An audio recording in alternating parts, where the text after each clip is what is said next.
Welcome, ladies and gentlemen, to the Parliament of Geeks, where we ask and answer one simple question. Be it weeb or be it scrub. I would have the soundboard ready, but unfortunately, Maddie sat this one out, and soundboard does not cooperate with me whenever I try it. I have no idea why, and I have thrown up my hands trying to make it work. That unfortunately means no skull chant, but hey, you got one last night. I am your one and only gaming monk, better known as Mildra, and with me I have 1, 2, 3, 4 good brothers. Ha ha ha ha. We have our resident waifu hunter and one time out of the year our resident nightmarian, good brother Coops. We have our flamboyant flyer and living Wikipedia, good brother Flutter.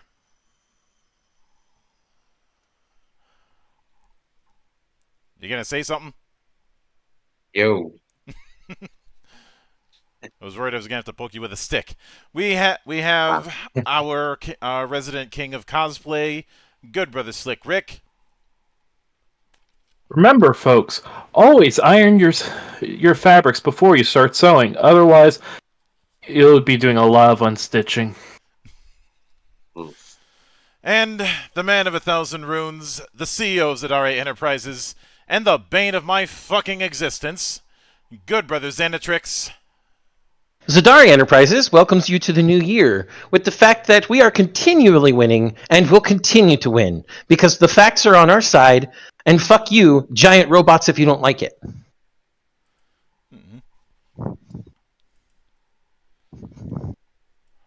So, last time around, we ended up dealing with a very serious affair with the world in colors.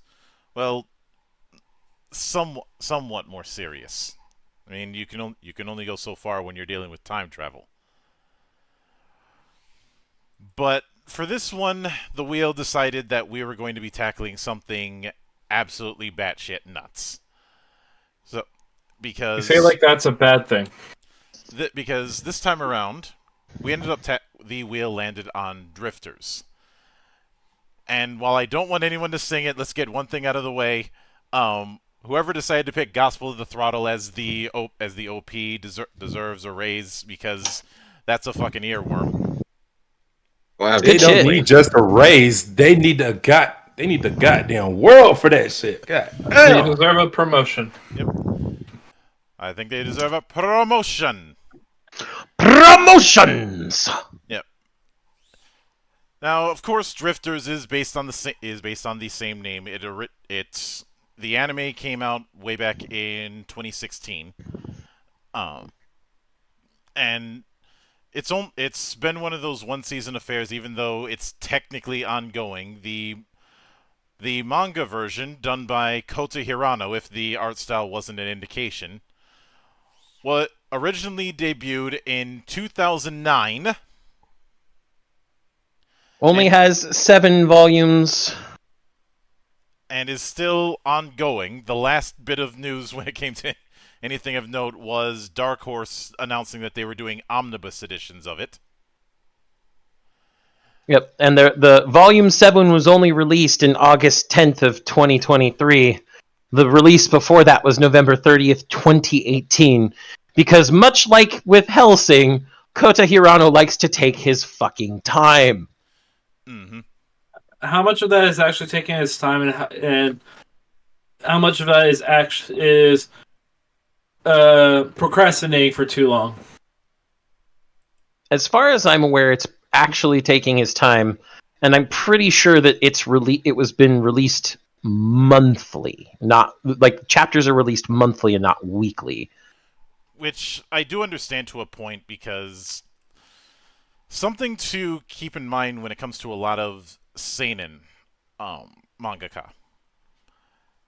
They partake in an art style that is much more detailed. I would argue the reason shonen gets so many anime adaptations is that because the detail is lesser, it's easier to adapt into animation. not only that, but if we look at the way plots tend to play out in both, seinen tends to play long game plots, and shonen arcs tend to be shorter. Mhm. Now, I will note, this is a generalization for both genres.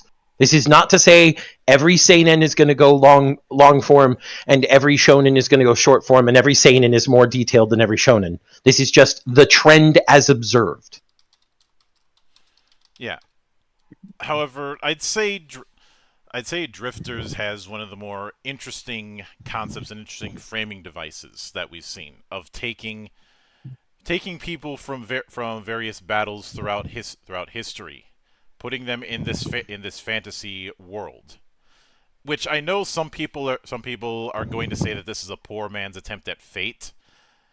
I They are- can only say that if you're looking at Fate in the most surface level affair. Agreed. Okay, considering we have two people who, well, let's face it, if you are a regular of watching anything on this channel, you know how the license, or at least the degree that Zan and I have within the Fate franchise, and we can both say, anyone who says that, line up, you deserve a bunch of beer smacks upside your head. I'd like to make a small adjustment to what Monk said, though. The drifters are usually taken from battles. Mm-hmm. The ends are taken from usually executions. Mm-hmm. And I think and there's a reason I think that works, but I think it's best if we get into the actual story before we go back. I bring up my thought on that because, as you said, from at least what we've seen so far of when the two sides are brought in, the drifters are usually in the middle, are during wars, during battles, and the few times we've seen it for the ends, it's usually executions, or I would say near the end. Mm-hmm. Well, if you look at all of the ends that we've seen in the show at this time, whether it's Anastasia, whether it's Rasputin, whether it's Joan of Arc, whether it's Jidere, whether it's Hijikata Toshizo, all of them were executed in some fashion. Joan of Arc was burned at the stake. Anastasia was killed by the Bolsheviks while trying to run away. Rasputin's assassination is infamously terrible, to the point that he was poisoned twice and it didn't work. So they clubbed him, shot him, castrated him, hung him, and then threw him in the river. Mm-hmm.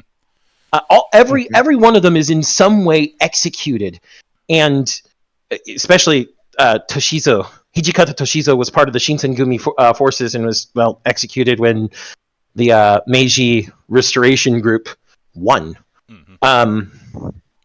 And all of them have a festering distaste for humanity because of it. Yep. But I think we should get into the actual story before I bring my other thought in on this. Now, obviously, before we even get into that, we should get into some of the background. Now, obviously, the manga was done by Kota Hirano. This was what he decided to do after finishing Hellsing.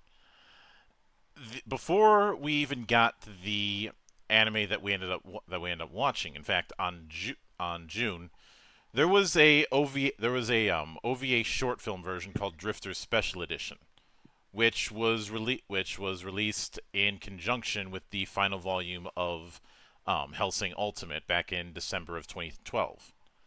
Mm-hmm. You could kind of consider this short to be a backdoor pilot. It is a 36-minute special, and truth be told, it's not far removed from the DVD extras that are given with certain volumes of manga. Which that's a concept that is nothing new. You know, certain OVAs are the like being packaged with a given volume of a manga. That's been a process that's been going on for about a decade now. Mm-hmm. And Usually they're an OVA that's largely skippable. The anime itself had a 12 episode regular season and then 3 OVAs. we did not cover the OVAs because they were extras, and ultimately there's not a whole lot of forward momentum with the story in them. So we didn't see enough of a reason to cover it. It's kind of like the extra episodes when it came to Kampfer. Yes, It's I a mispronounced it again. yeah. It's a those OVAs are more progressing some B plots or setting up the game board for the next big confrontation, rather than progressing the A plot. Yeah. Now, the director for most of the TV and end of things was Kenichi Suzuki, who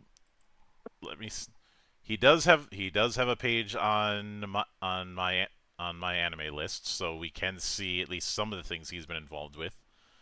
So he was involved with he was a series director for Phantom Blood with JoJo. Was a series director for Stardust Crusaders, both season 1 and 2. Was a director for was a episode director for the last couple episodes of Hellsing Ultimate. Was a chief director for Stone Ocean, parts 1, 2, and 3. So he's been a JoJo guy. Yeah. Was a director for Fairy Gone, which some people have told me I should see for both part 1 and part 2. I haven't Fairy seen Gone's Fairy Gone's okay. Only did the ending footage for Level E. Did a little bit of work on Inazuma 11 Go. Was a episode director for a couple episodes of the TV version of Golgo 13. I love Golgo 13. Such a good one. Was an episode director for and a storyboarder for a couple episodes of Gundam Age, which I want to revisit Gundam Age one of these days because people give that a lot of shit. Work. A production manager for one of the Shin-Chan movies, specifically the 18th one, as well as the 16th one. 15, 6. And the 17th and 15th. A 14th through 18th movie. I think we've got a pretty good grasp of how wide spread he's been. We also have, as the series head writer, Hideyuki Kurata, who, if that sounds familiar with you, have any of you ever seen Excel Saga? Or Read or Die the TV? Or Gun Sword? Or Ore-Imo? Or The World God Only Knows?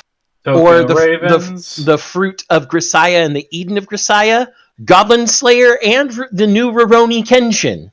Oh, and the Maiden Abyss, the Golden City of the Scorching Sun, and Maiden Abyss animes as well. So our writer here has the chops. Oh my God, has the chops. Samurai Flamenco. Oh dear God. Apparently since you brought up Read or Die, was apparently responsible for the light novel version of that, as well as the anime. Yes. Also and a manga. Mm-hmm. Both Also Read or Die and Read or Dream and ROD Rehabilitation. And this one, while he wasn't the head writer, he did work on the Hellsing Ultimate OVAs. Mm-hmm. So there was also a project I see called Train, which I have not seen, but looking at the cover, maybe that'll be relevant for my interest down the road. oh jeez. I Really? train monk. High schools are trains. That's all you gotta know. High schools are trains. It's not the weirdest thing I've seen. It's great. I love it. But But I'm pretty sure it's a great thing. But still. But beyond that, we also have some very familiar musicians and composers. Yasushi Ishii, who even though I have some issues with Gonzo Helsing, the one thing I will not deny is the music work. That's one of the things that really made the Gonzo Helsing run.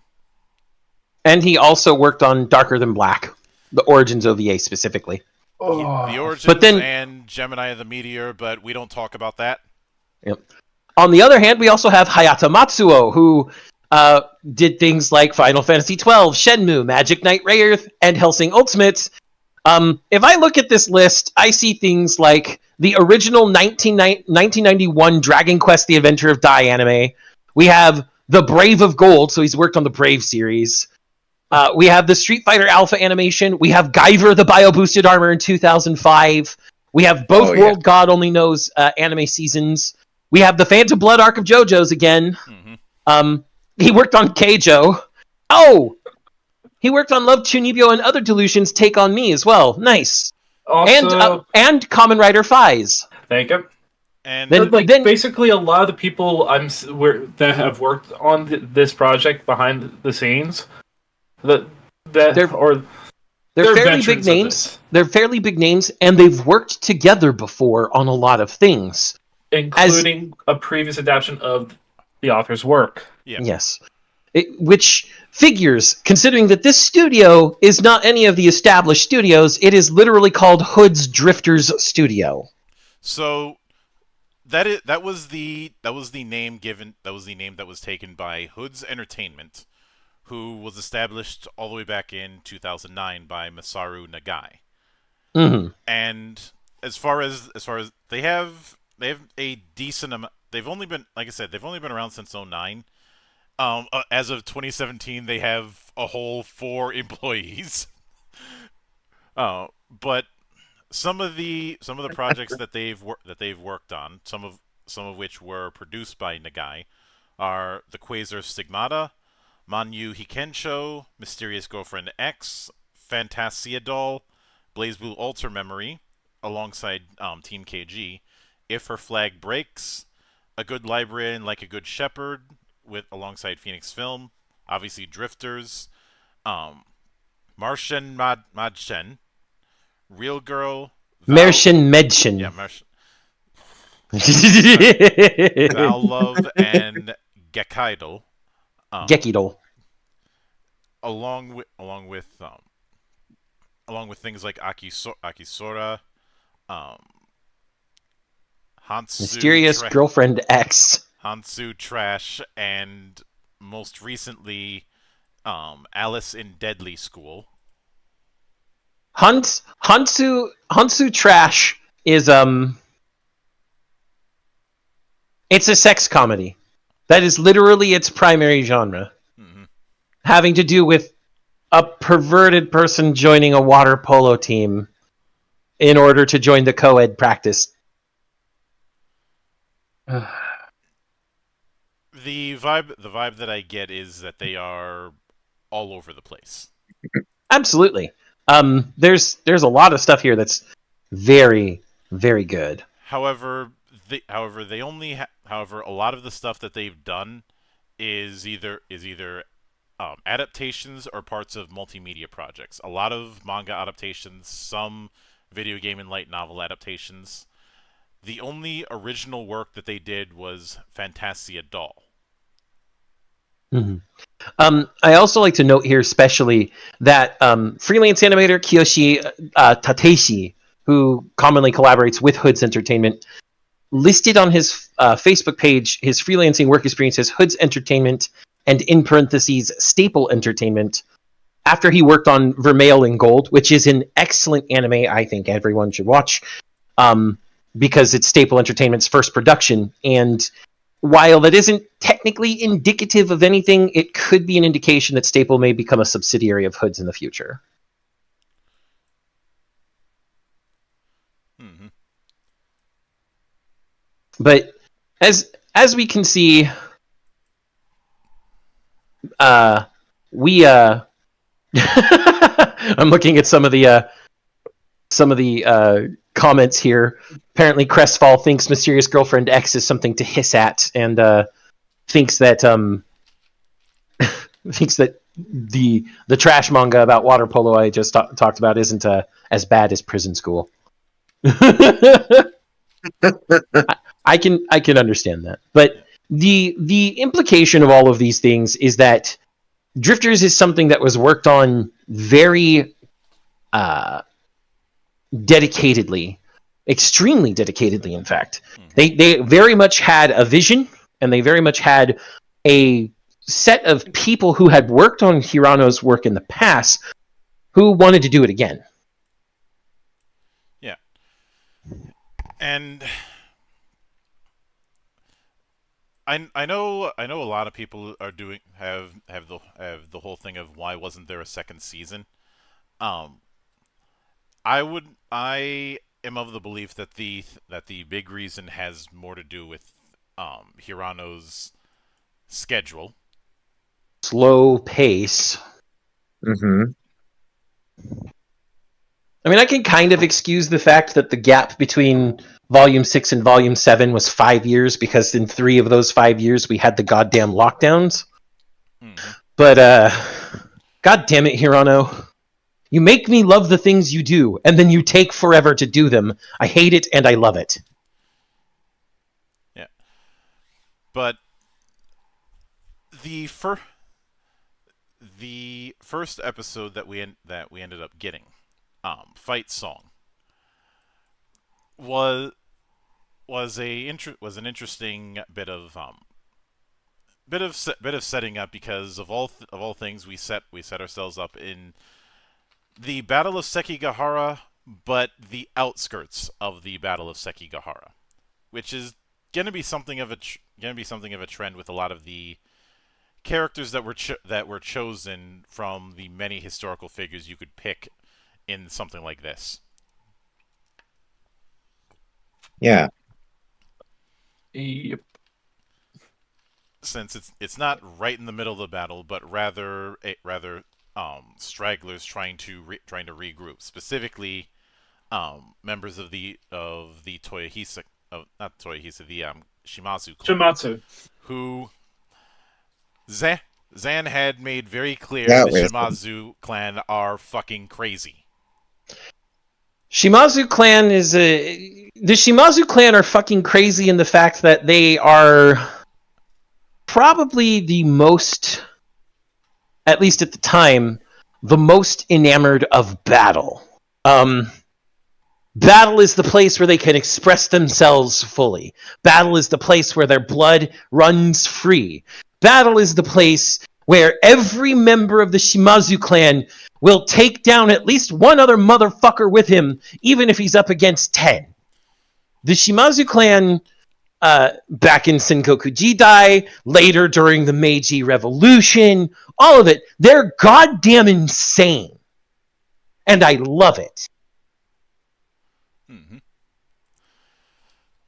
And our protagonist in this is Toyohisa, who I will note has a very interesting means of equipment for the time, going around instead of a katana, but using a nodachi. And I mean, I honestly think that it's supposed to be a katana the entire time, but because of the way Hirano writes perspectives when he does it in the manga, and the way the anime was like, okay, we'll just go with that shit. Every time Toyohisa uses his fucking katana, it's longer than he is. And that's a nodachi. Fuck you, fight me. so you're saying it was supposed to be a katana, but because of how Hirano draws it, ends up looking like a nodachi? Well, I mean, look at the manga panel we have on the splash art. That is very clearly a katana. Very, very clearly. In any of the action shots, both in the manga, which I have read, and the anime, the sword gains like 2 feet on it. The motherfucker becomes a sword of goddamn death. Yeah, I'm sorry. I'm like the one scene where he jumps over a couple elves. You see it. I'm sorry. That tip covers the length of his entire back, and he holds it with a good distance between the guard and his face. Yeah, But- no. And Cure, no, he's not compensating for anything, because Toyohisa doesn't think about it that way. No, Toyohisa's too stupid for dick jokes. no, that It's almost belongs to literal. the guy next to him. Which guy? Yes. Ha! But Now, obviously, the central idea in the fight that he's in is just to try and buy time for the rest of the clan to get out, and hopefully endure this and come back stronger, which more or less happened. Like, if you know your history, Well, the Toyohisa is the quintessential example of how insane the Shimazu clan is. He gets confronted by Ii Naomasa, one of the major generals of the fight. And he's like, "I'm gonna take your fucking head!" And Naomasa's got his actual guard with him. So this is not an easy thing. And he rushes in, he jumps like he's gonna cut the guy off his horse. He gets speared by like 7 spears, pulls out a fucking sawed-off rifle, and points it at Ian Almasa and fires, and just barely misses, grazing his head rather than blowing his head straight off. This is how insane Shimazu is, and especially Toyohisa. Mm-hmm. and we love him just the same. But as he's coming off and just because he's one step away from death, from getting impaled with a dozen spears, he ends up in a particular room, a room that is completely white except for endless doors on either side, and one man just sitting there on a desk looking like a bureaucrat from 1980s Japan. Yes. And he's on his lunch break at that time. Mm-hmm. That little detail. But as soon as he sees Toyohisa show up, he turns his sign around and says he's not on lunch anymore, and he goes, "Next!" And Toyohisa's just like, "What the hell? Where am I? Where's the battle?" And this guy writes his name down on what is essentially looks like an old passport book. And, Toyohisa gets sucked into a door, never to be seen on Earth again. Mm-hmm. Yep. Though Only for it to before he calls in his next victim. Mm-hmm. Who happens to be a U.S. sergeant during the Vietnam War. We even see it in the passport book as the next person after Toyohisa. Mm-hmm. But he's eventually, in the world that he ends up getting tossed into, he's found by a couple of elves. And this is one instance where I honestly think if anybody is to watch this, they should watch it subbed and not dubbed, because the dub didn't quite get this across. Yeah, it didn't really show the fact that the elves are speaking a language even separate from normal languages. Yeah. Now, I will always be a sucker for structured language in fiction, or in-universe language, whichever you want to call it. And this is no exception. Because the language that the elves are speaking, it's clearly not Japanese. It's clearly not any language that anybody's going to be familiar with. I almost wanted to say that sounds Dutch, but I'm biased. Well, it's the same thing that the hymn of the faith did in Final Fantasy X. They scrambled and mixed up particles of actual Japanese sentences into ones that didn't sound like Japanese. Mm-hmm. Although in the case of, now you got me thinking of the Albed language and how tricky it was for that to work in Japanese. Yeah, it's the same thing. It's essentially a substitution cipher of sorts, Mm-hmm. but it's better to just call it scrambled. Yeah, which is an easy way to do an in-universe language, as opposed to the hard way, which is the Scotty method. No, as opposed to the hard way, aka the Tolkien method. Everybody jokes that Tolkien, as a linguistics professor, wrote Lord of the Rings simply so he could show off the new language he invented. Well, Scotty's actor in the original Star Trek, he was the one who turned the garbled of Klingon into an actual language. So that's why. That too. Ah, Besides bringing in bringing in Tolkien into this would have been a little bit too easy. But it's apropos, Monk. These are even tall, beautiful elves, rather than the normal, dark European elves that are the size of children and steal you in the middle of the night. Fair. But these he ends up being taken to an abandoned castle where we end up meeting the two other protagonists in this. One of whom is Yoichi, the same Yoichi who supposedly fought and died in the Genpei War, which confuses Toyohisa. It's like, you can't be Yoichi. Yoichi died hundreds of years ago. And then Yoichi's and goes basically, and yet I'm here. Mm-hmm. And then, of course, the other person we meet with his eye patch and fading flag of a very famous or infamous clan, depending on who you ask, introduces himself, as always, as the Demon King of the Sixth Heaven, Dairuk Tenmao! Oda Nobunaga, who is probably the biggest treat in the whole thing. oh The man is very, very clearly unable to stop being the meticulous, scheming conqueror that he was in real life. Mm-hmm. He's also like the chemistry between the three, between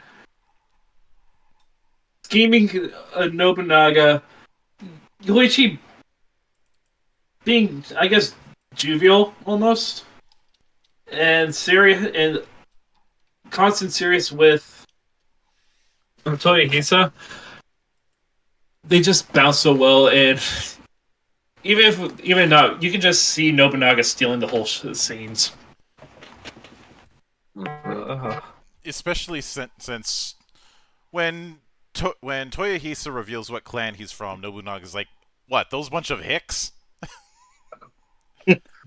Which, given how the Shimazu clan was on the far end of the island, although the same place that they were on a separate island.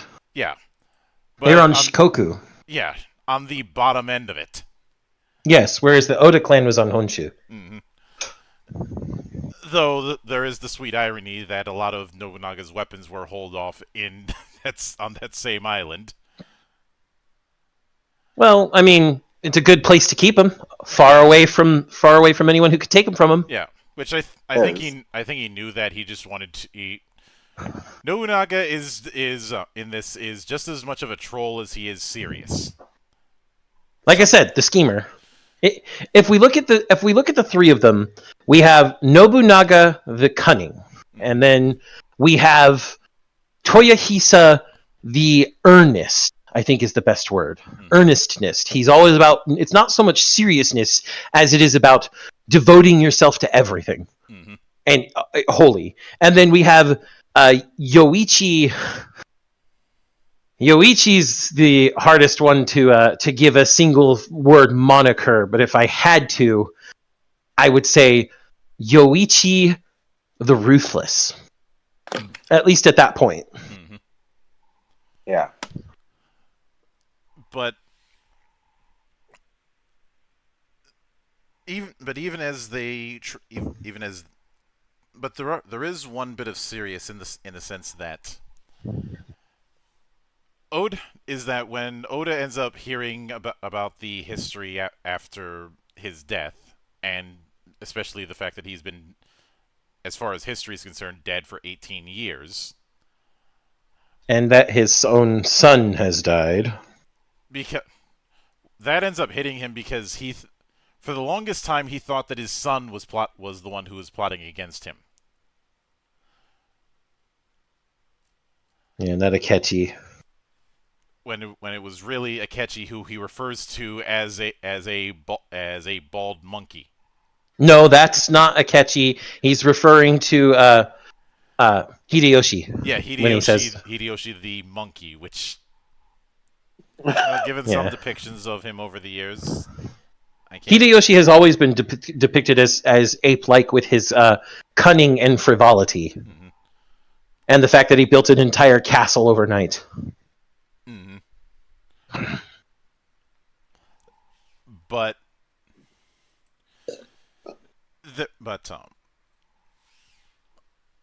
during the whole time they're being observed by a woman named Olminu. Booby Minu, yes. Baby girl. Mhm. One of the waifus that Coops was so happy to see.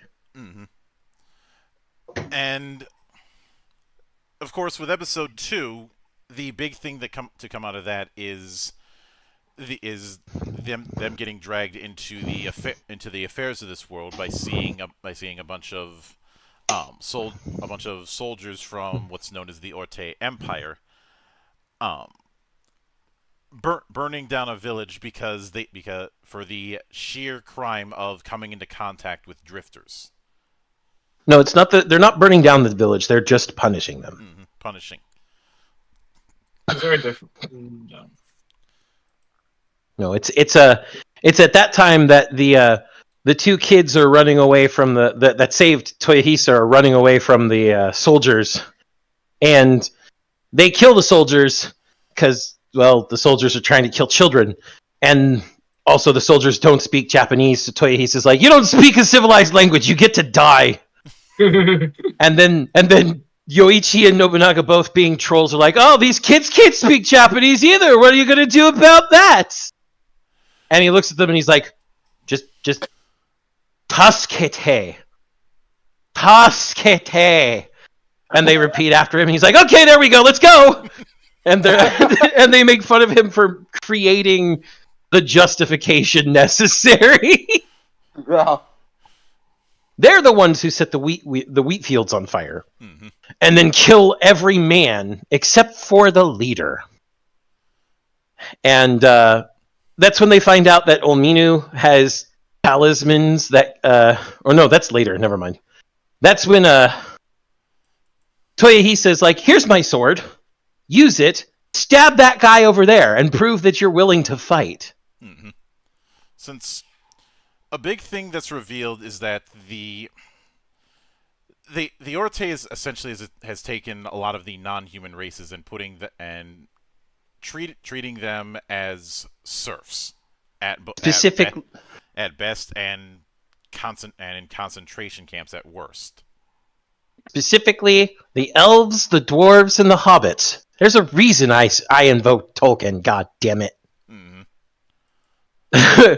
All of the demi-human races, quote unquote. Yeah, and of course once our trio finds out, they decide to strike back in their own way. Obviously, even though they're outnumbered, that's not going to be too much of a problem if you know what you're doing. And the first part of the plan is setting the crops, which were part of the tribute, on fire and causing a panic. The fire was what they used for cover to come in and kill the soldiers, but it did serve the dual purpose of causing the Orte Empire outpost that oversees these particular serfdoms to be pissed off. Mm-hmm. Mm-hmm. So much so that they send 200 troops the next time. Mm-hmm. Which, for a lot of the elves, they were panicked because, well, for whole generations, they've just been beaten down. Well, for 50 years, one generation. Yeah. Because elves, remember, they find out how long the elves live, and the strong older brother Shera is like 100 and some odd years, and then he looks at the two younger kids, and they're like, "I'm 30 something, and I'm 30 something," and he's like, "The hell, you're older than me." Yeah, 'cause But It was a good gag. there was a gag. There was also another gag where Toya, he says, mocking the others about being slow. Nope. No one was like, shut Hey! up, I'm 50. No, I was like, I think it was like, no, I'm 60. I'm like, old age of 30. Yoichi runs past all of them, looking smug. 19. And then, we get a marker next to him. 19. Hey! No. And Nobunaga's not 60, he's like 50. Mm-hmm. Okay, but this also brings to an interesting aspect we mentioned earlier how a lot of the drifters are brought over in the middle of wars. Because of that aspect of it, a lot of these situations they're in where they have to do a bunch of fighting, it isn't like, okay, you take someone who is not in a war but has fought in a war, you throw them back in. It's going to take them a bit for their minds to get back into that old process of what happens in a war, because these drifters have been pulled from the middle of a war. There is no change into it, and their minds are able to adapt easily to these situations. Which, compared to the ends, which we'll talk about in a bit, gives them a bit of advantage. Yeah. Although speaking of that, one other thing that ends up getting brought up near the end is cutting to Murasaki, who's confronted by someone known as Easy. Murasaki is the bureaucrat we saw earlier. Mm-hmm. Mm-hmm. And we also see that that the newspaper he keeps reading changes the headline based on what's happening. Yeah. We do know for at least part Easy is a title more than it is a name. We know that it's an acronym of some sort, but we only know the first two letters mean Eternal Ambassador. Mm-hmm.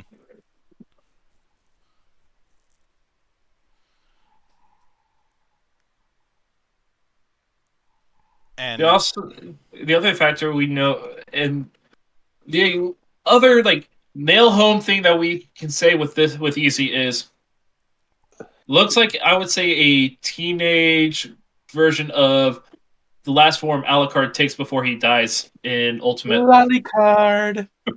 I actually, she doesn't look like a teenager. She looks like a 20-year-old office worker. At least that's the vibe she is supposed to be giving off. Mm-hmm. I can see that, but but in terms of the hair, Visual. facial stuff, the visual, yeah, it looks like an older version of Kitty Card. Mm-hmm. I understand what you're saying. I just And I understand where you're coming from as well. there's actually, I'm gonna post this over in council. It looks like something probably from an art book. Ooh, But- I've always loved it. But you can see that Easy is very much an adult when you look at Yeah. her in full. And very much not even hiding that she's an adult. She may not be stacked, but she's certainly got the curves. Oh yeah. Easy is the darkness. Well, whenever Easy shows up, a lot of the doors in just the general area go black instead of white. Black Yeah. with blue lines. Her entire aesthetic is very futuristic, very modern. Instead of the doors being a bunch of different doors of different styles, they all turn into little neon laser doors, and the hallway becomes, as Monk pointed out, dark. And yes, every time Easy steps in the corridor, she is accompanied by darkness, and that is actually a laptop. Mm-hmm. The laptop is also how she gets the news and the updates about what's happening in the other world as well. Much like Murasaki's newspaper, Easy is keeping on top of things. She also dislikes Murasaki immensely just because he exists. You're standing in my way! Stop standing in my way! Is basically her attitude about him. Mm-hmm. I would say that actually kind of works well with everything between the two.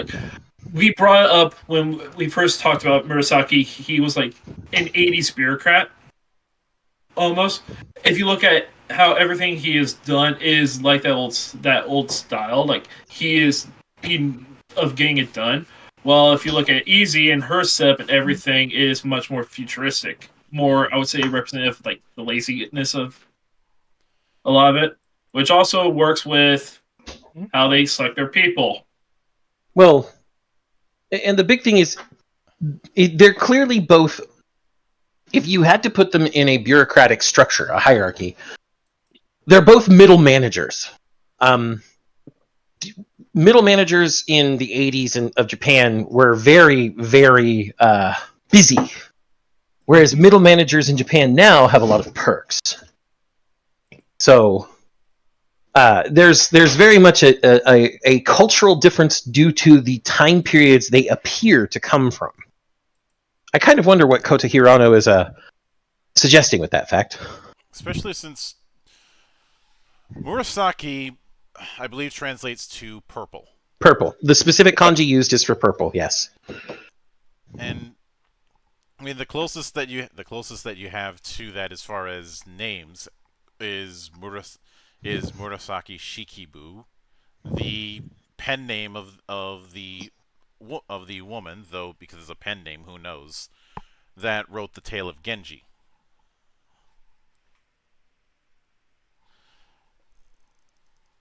But because it was common practice for novelists or writers to write under a pseudonym, that's a case of who knows, which is why I didn't pursue that concept. I think he just wanted to. I think Hirano just wanted to use a color for a name. Probably. Then again, there could be a reason that the color is there. Mm-hmm. Hirano has done some wonky shit with symbolism in his works, and you don't really catch it until everything comes together. Oh yeah. Mm-hmm. Also, Murasaki's attire makes him look like a dad. That is a good point. You could almost think of it that this is a fight between a father stuck in his ways and his now adult daughter trying to come in with the new. I guess You can look at it that way, yeah. because Easy seems like she's throwing a tantrum every time she sees him. There's also the fact that Easy's room looks like a streamer room. Yeah. Completely. And then, like, the one time we see her show up to again yell at Murasaki, and she's in her PJs. Mm-hmm. Complete with the bunny. Mm-hmm. But the dichotomy between Easy and Murasaki isn't shown very often or very much because they're just the observers and arbiters of this new world war. Mm-hmm.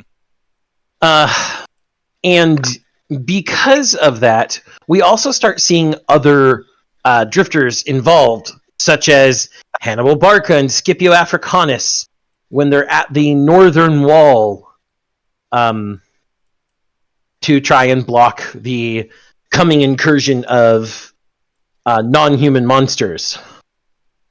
And we also see the head of the Octoberist organization, who we don't know his name at this time, but it's Seimei. It's Abe no Seimei.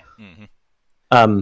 Or as I like to call him, because he's voiced by Takahiro Sakurai, Magic Cloud Strife.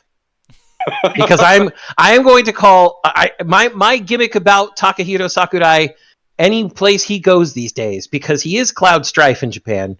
When he plays Commander Hawk in The Saint's Magical Power is Omnipotent, he is Army Captain Ice Magic Cloud Strife. There are multiple different ways that he can come around, but this is Magic Cloud Strife in a New World War. God damn you, Zan. He specifically tries to get this country that mans the northern wall to let Hannibal and Scipio lead and command the troops, because both Hannibal and Scipio are extremely famous strategists from a war between Carthage and Rome. To the point that while they were bickering with each other, they also have immense respect for each other. Yeah, and as you can guess by Scipio's other moniker there, Africanus. He primarily fought Hannibal Barca in Africa, Yeah. northern part of Africa. Mm-hmm. But when they aren't able to convince the people at this wall to let Hannibal and Scipio command, he's like, okay, fine, fuck you, we'll leave you to your own things. Hannibal, Scipio, you're coming with us. We're getting the fuck out of Dodge. Not to mention the fact that after that, they go and find some other drifters that are, well, very, very familiar. Butch Cassidy and the Sundance Kid. And they have a Gatling gun with them as they're Still not enough DACA. as they're skipping Carneades. Mm-hmm. This is also where we actually get our introduction to the full gamut of the ends.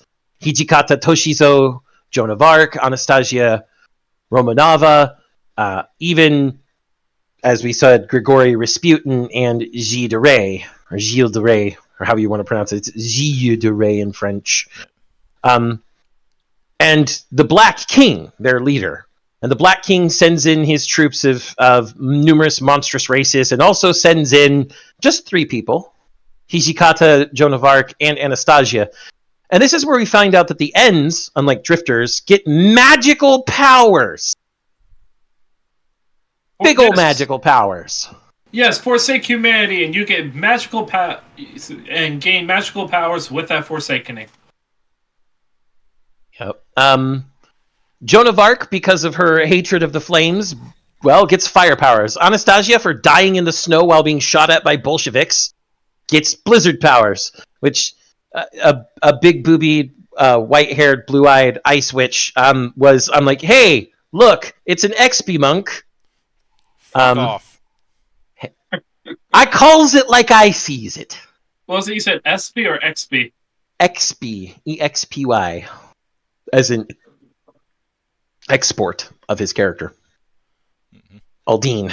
I mean, their names even begin with A, monk. Come on. And of course, Hijikata Toshizo, because of his constant connection to the Shinsengumi and his hatred that all his brothers died, well, he just summons the ghosts of the Shinsengumi, which is kind of fucked up. But while all that's happening, and the rest of those drifters are... or at least his interpretation of them. Yeah. It's not really confirmed yet. At least in terms of the anime. I don't know about the manga, but I'm just focusing on the anime. Mm-hmm. Yep. And it's while the forces of the Ends are going forward to break down this wall, we also find out that Yoichi's old commander, Minamoto no Yoshitsune, or Yoshitsune of the Genji clan, if you want to use that one, Mm-hmm. a very famous figure who even had a loyal follower named Benkei Musashibo, the man who tried to collect 1,000 swords and lost at number 90, and lost at number 100 to Yoshitsune. The Black King's like, so are you going to be a drifters or an ends? And Yoshitsune's like, I'm just going to kind of watch and decide when I feel like it. Because Yoshitsune is... If you've never read the Tales of the Genji and only ever played video games like Genji and seen other fictional accounts of Yoshitsune, you might think of him as a very noble and heroic figure. If you've read the Tales of the Genji and the Tales of the Heike, you also know he's a bastard. And not just any bastard, but the hugest bastard that ever did bastard, I swear to fucking God. This man uses everybody, plays all sides against the middle, and always profits. Always. So he's a bastard. And then, of course, as they send in their dragon troops, a giant door opens in the sky. And I say giant because it opens like a normal door, and then it expands and expands and expands. And all of a sudden, a World War II Zero fighter from the Japanese Imperial Air Force comes through, and we get the foul-mouthed Naoshikano, Who is cursing in just about every line that he does. He calls everything a fucking bastard. Blackiano, Blackiano. That's his entire thing. Yeah. He also true. If I didn't know better, I think he would be from the 90s because he kept trying to fix his plane when it was malfunctioning by fixing it the 90s way, hitting it too many times. Yes, percussive maintenance is his specialty. So his pilot, his fighter is fucked up. He's fucked up, as we say. They're coming at the edge of their death during battle, in many times. And Seimei sees it come through and goes, "Is he a drifter? Is he ends?" And Kano gets his plane working by punching it a few times, and sees the dragons dropping magical fire bombs on the castle city, and it reminds him of the firebombing of Tokyo and other cities in Japan. And he's like, "Fuck you guys!" and starts shooting down dragons. And so he's a drifter. Mm-hmm. And then Though, finally, as an aside, Yeah. something that we see in this battle is something that you and I have been experimenting with for quite a while. And that is doing modern battle tactics using magic. Mm-hmm. At this point, we haven't quite got there yet because they only discover Olmino at the end of episode 3. We kind of have that in the form of dragons acting as bombers and using magic for battlefield communication. Yep, we saw. Yeah, we saw that with the Black King. Mm-hmm. Yep. Well, Black King was doing that, but then also the ground forces were using it to communicate with each other. Mm-hmm. Yes, but Olmino is finally discovered by the drifters back at the castle in the elf village, and she's like, "Hey, you're drifters. That means you have to fight the ends." And all three of them go, "No, no." Like, bitch. No, can't you see we have our own thing going on here? Now, you give me more poop. Mm-hmm.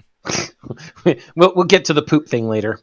Olmino tries to explain to them, "Hey, if you don't, then the world's gonna end." And Toyohisa's just like, "I don't care." And Yoichi's just like, "Eh." And Nobunaga's like, "And how exactly were you going to do that?" "Well, we were going to have you control other armies." Nobunaga's like, "You're fucking stupid. No lord ever gives up his army to some stranger." And then he talks about how, maybe we should just conquer the Orte Empire. And once we do that, we can save the world using our own army. It's at this point that Toyohisa assists the elves, and they get a nice little charm from Olminu that allows them to be understood. But Toyohisa et al. Go back, and they're like, "Hey, here's what we're going to do. We're going to help you elves free yourselves. You're going to fight to free yourselves from the Orte Empire and all your other friends. And then we're going to fight and continue to free more people, even the people you hate," which he'll get to later. Mm-hmm. We also get a little side view of after the battle at Carniades. The drifters have escaped. The Black King's forces in the ends have won. Everybody there is dying. And the Black King apparently has stigmata on his hands, carries a staff with a dragonfly on top. That's important because of certain things. And can heal the wounded and multiply food. I wonder who that sounds like. It's on the tip of my fucking tongue. Mm-hmm. We'll talk about it later. It's never been outright stated who he actually is, but there's several hints that are far less subtle, referring to himself as the inexorable tribulation, the fact that he says that he once tried to help humans but they rejected him. Oh. And much like everybody else on the ends, if he is who we think he is, he died by execution. Mm-hmm. So it's a case of not exactly being subtle about the possibility. Yep. And finally, after Toyohisa and the rest offer to help the elves. First of all, Nobunaga makes Toyohisa sit in the center like a daimyo would, making him the head of the elves. Because now Nobunaga doesn't want to be the target anymore. He wants to be the kingmaker. Even though Toyohisa says, "No, I'm not going to do it. I don't care. I'm stubborn, you idiot." They're all stubborn assholes. Well, They he tries to claim. He tries to claim I was gonna sit in the middle, but you got there first. Bullshit. Everybody knows it's bullshit. Well, especially since Nobunaga said, "Come here and sit here," and was literally standing beside the middle, brushing the dust off of it when he told him to sit here. Mm-hmm. They get the elves to start making bows and go back over to the abandoned castle that the drifters had stayed in, and also fill the well with shit and dig up the earth from the subfloor of every latrine in the village, and then get out because in the 3 days after talking to the elves, they're preparing to fight. And as I said earlier, 200 troops were sent in.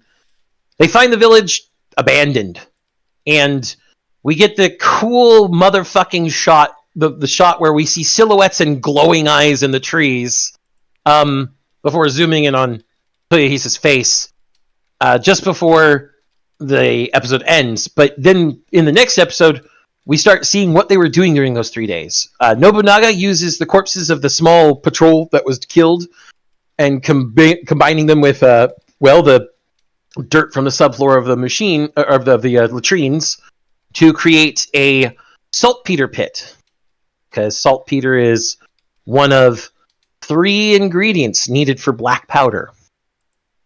Toyohisa buries their heads as a sign of respect because he says, "Why do their bodies matter? The head, where all of your reason sits, that's the thing we respect." Which is actually pretty cool. Mm-hmm. Yoichi begins training the elves, but the elves were already suited towards archery and creating bows, so there's not too much training he has to do. Yoichi And then more or less takes over that because, well, that's what he's good at. Yep. And at that point, the Nobunaga says he's going to do the same thing the monkey did and build another large-scale blockade, much like the one-night castle that Hideyoshi Toyotomi did. And in the middle of the night, they sneak up, plant a bunch of blockades, put the elves behind the blockades, and use Toyohisa as a not technically a diversion. I mean, he's kind of a diversion, but not technically a diversion, because he does get close enough to kill the commander and take his head, because Toyohisa's obsession with heads. And this is again one of those points where we see Toyohisa holding his sword up next, the hilt is up next to his head, the blade is behind him, and he's dashing low to the ground, and the sword is goddamn longer than him. I'm going to look for an image so we can share this. But he does manage to kill the troop leader after killing a few of the troops to set confusion.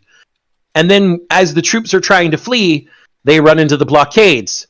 They've set up kill boxes, and they're getting peppered with arrows. But these arrows aren't just normal arrows. Even a scratch is bad because the arrows are, well, being dipped in shit. Mm-hmm. And because they're being dipped in shit, they are, well, poison arrows, essentially. That's putting it lightly. And the few soldiers that do get out of these kill boxes and manage to flee into the forest are, well, killed by Yoichi and a bunch of punji traps. And just like the arrows, the punji traps have shit all over them. Posted in council. Finally, using the most intact armor from the most of the troops, they trick their way into the fort where the female elves are being held to save them. They, unfortunately, Toyohisa sees the female elves first before even Nobunaga can stop him. And because he was just going to allow these guys to surrender and flee. He's like, "You're not men, you're fucking animals."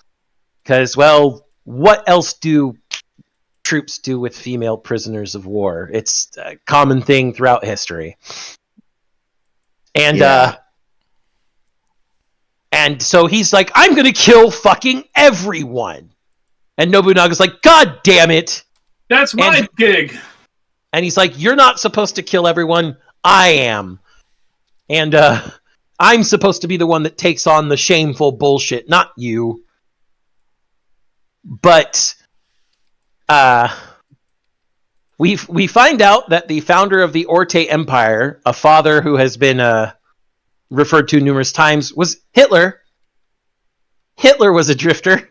Hitler established the Orte Empire with the idea of human supremacy, and then killed himself after establishing the country. Rather apropos. Yeah. And Also, more sword bullshit in council. yep.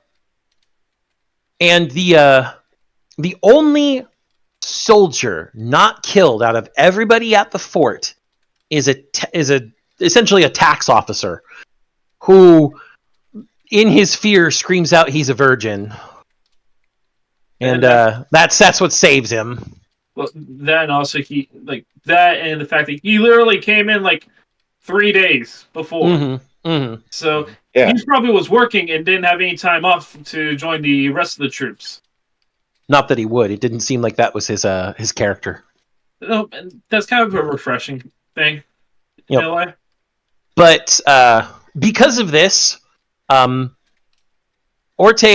starts losing more and more elf areas because as these elven villages get their hostages and women back, they start joining the ranks of the elves that are with Toyohisa and his troops. And, well,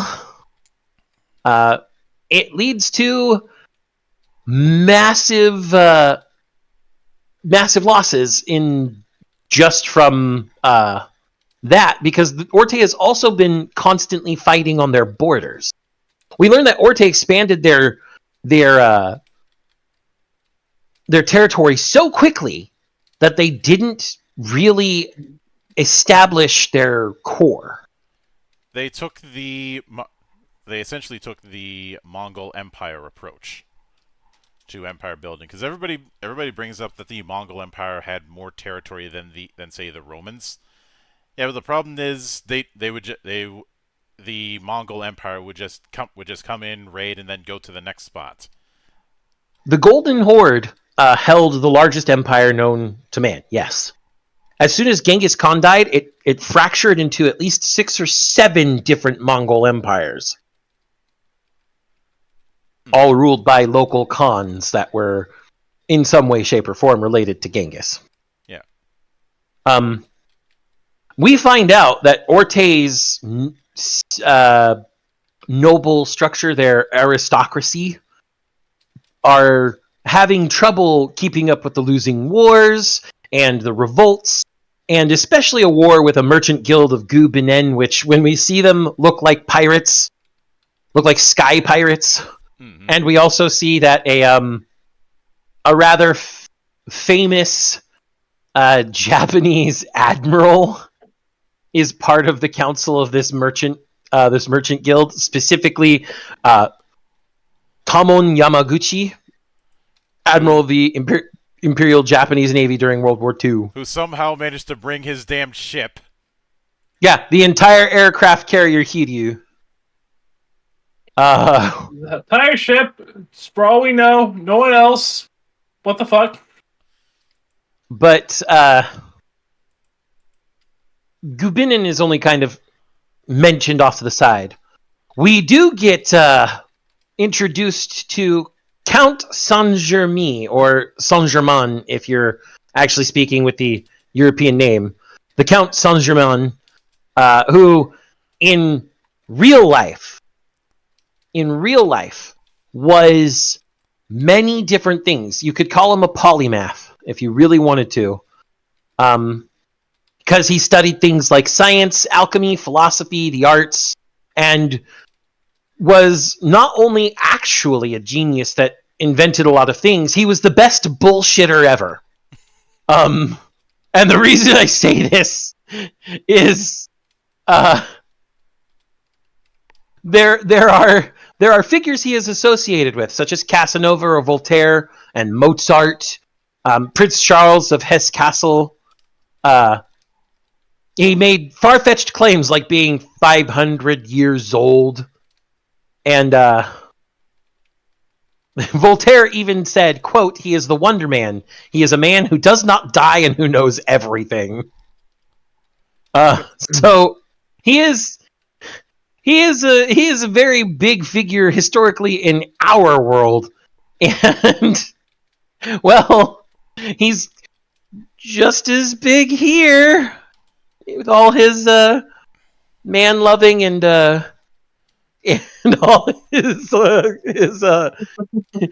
makeup. Oh, and the fact that, well, yes, he is a strategic genius. And he's like listening to these bureaucrats and aristocrats go on and on and on. He's like, shit, Orte's gonna fall. And he's like, maybe I should go ally with the drifters that are gathering elves. Plus, elf boys will be hot. He's is something he's actually like. That's actually one of the joke motivations he has. Those are closer to the motivations of his two aides, who both call him princess. Mm-hmm. There is absolutely no subtlety with him. It's all one giant gay joke, and Tomokazu Sugita, who voices him, revels in it. He's fabulous as it is glorious to watch.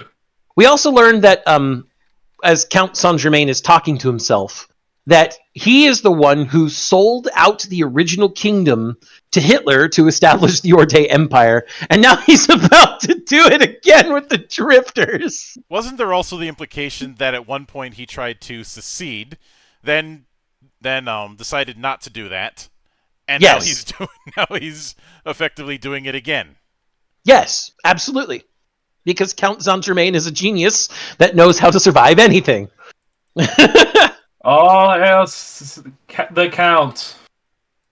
But it's at this point that we see the forces the Black King earlier told to head out and follow the Drifters to stop them, the ones that ran away. Hannibal, Scipio, the Wild Bunch, and of course Seimei and his Octoberist Union, are finally coming upon the dilapidated castle where the Drifters and the elves are hiding.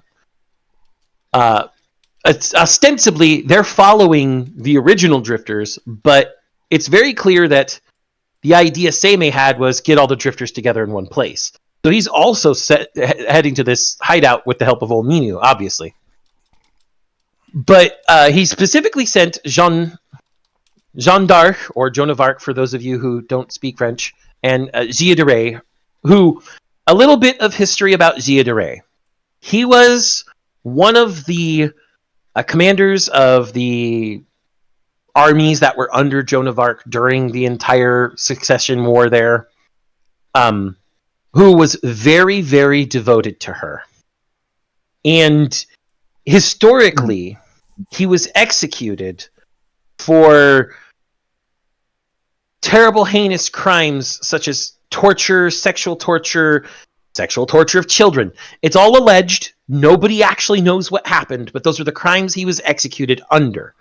The implication we see from Gilles de Rais here is that he figured that she went to hell because she was cursed. She was cursed by God at the last moment, and so he went to commit some sort of crimes so he would join her in hell. So the implication is he at least did some of the crimes he was accused of, though nothing nearly as serious because we don't know the actual accusations. Mm-hmm. But the big thing to note with Gilles de Rais is that he is the epitome of the 1 HP rule. Yeah, his special power seems to be he can survive anything or almost anything, and he's super fucking strong with that spear on a chain that cuts through literal granite blocks. So they have to face off against Gia de Ray and Joan of Arc. Toyohisa is the one fighting Joan, and he thinks that her using her fire powers is amateurish, like she's trying to show off, which makes sense. Joan of Arc didn't actually ever fight in any battle. She was a figurehead. I know that there are some movies, especially I believe one in which Mila Jovovich plays Joan of Arc, that shows her fighting, but historically she never entered combat. She entered wearing armor and a sword like a knight would, but she never actually entered combat. She would have been killed on the battlefield real easy that way. So while Toyohisa is fighting her and just like, are you a man or a woman, the entire time, because he wants to know whether she's worth killing, Yoichi and the elves are the ones facing Gia de Ray, and they're not doing too hot, even though Yoichi shoots him in the eye with an arrow. Toyohisa decides that he's going to use Ominu's magic, because she has the stone wall magic that she protected him with at one point, to fight Joan of Arc. And he puts a wall behind him, puts his feet against the wall, and causes her to and tells her to shoot out a wall horizontally to propel him towards Joan of Arc fast enough that that she won't be able to just burn him instantly, and knocks her into a well so that her fire powers don't work. And then he's like, "Wait a minute, you're a woman! There's no worth taking a woman's head! Go home! Do woman things!" And I can already hear it. That's sexist in the background. No. When he says go home, do woman things, the Shimazu women, and most women of the Sengoku Jidai who were part of any samurai retainership, they aren't intended to fight on the battlefield because that's the man's job. They're intended to protect the home. The Naginata was designed by monks to help women protect their homesteads. And the implication behind most ladies of a samurai retainer, or the daimyo's own wife, is that they were in charge of the homestead forces and could fight just as well. He's not telling her go home, make babies. He's telling her go home and protect your castle. Because there's no value here out on the battlefield. I'll take your head when you're there, or take you prisoner and make you a part of our clan, which is actually one of the more common things that happened during Sengoku Jidai, that the women and children would be either taken as hostages to threaten related clans, or would be essentially absorbed into clans to make clans stronger. Which of course that ends up pissing Joan of Arc off, but then again, anger is her default state in this series, because she's just as all-consuming as the flames that she summons. Yes. Eventually, the horse and buggy carrying the Octobrists, Hannibal, and the Wild Bunch show up, and well, the Sundance Kid decides that big guy with the spear looks like a good target, and a Gatling gun magazine ends Gia de Ray. He takes enough damage that his form can no longer be kept and turns into a giant pillar of salt.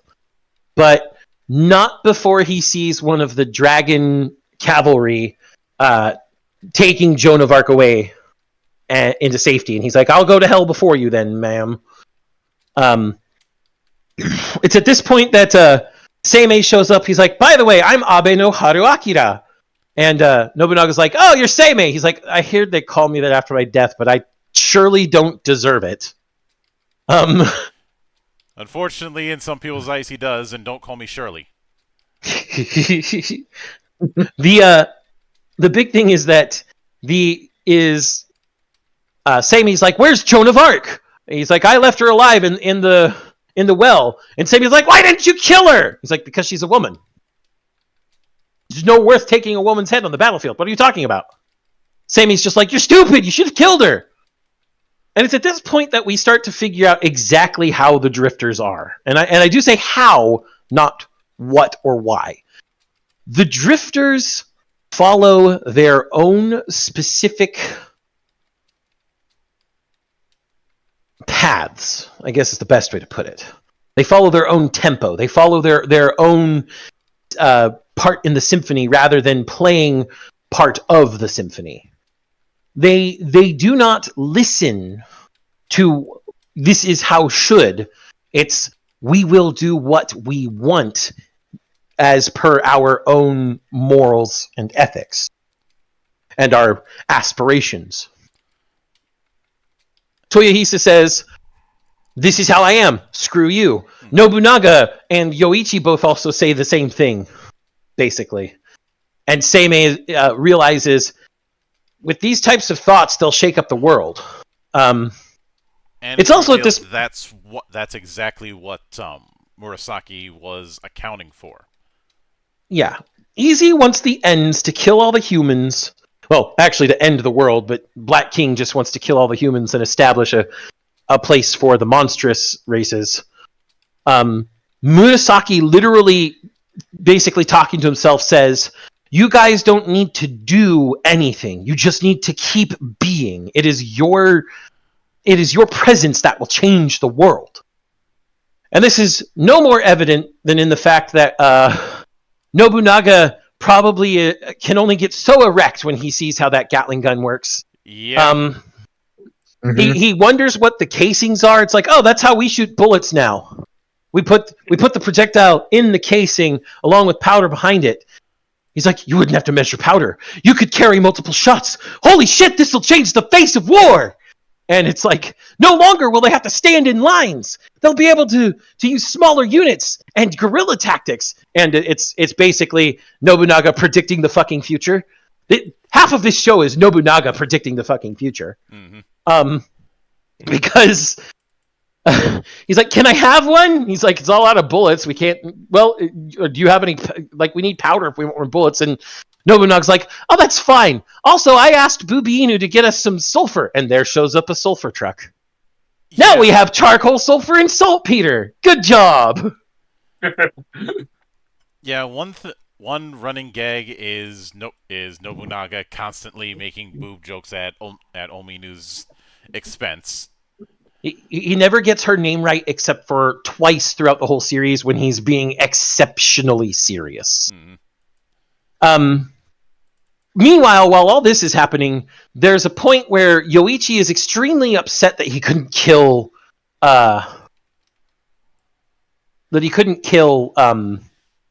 Jidare himself, and he is semi-approached by his previous commander, Yoshitsune, who mocks him, saying, you shouldn't follow Bushido. You didn't during the war. You did all sorts of shitty things under me."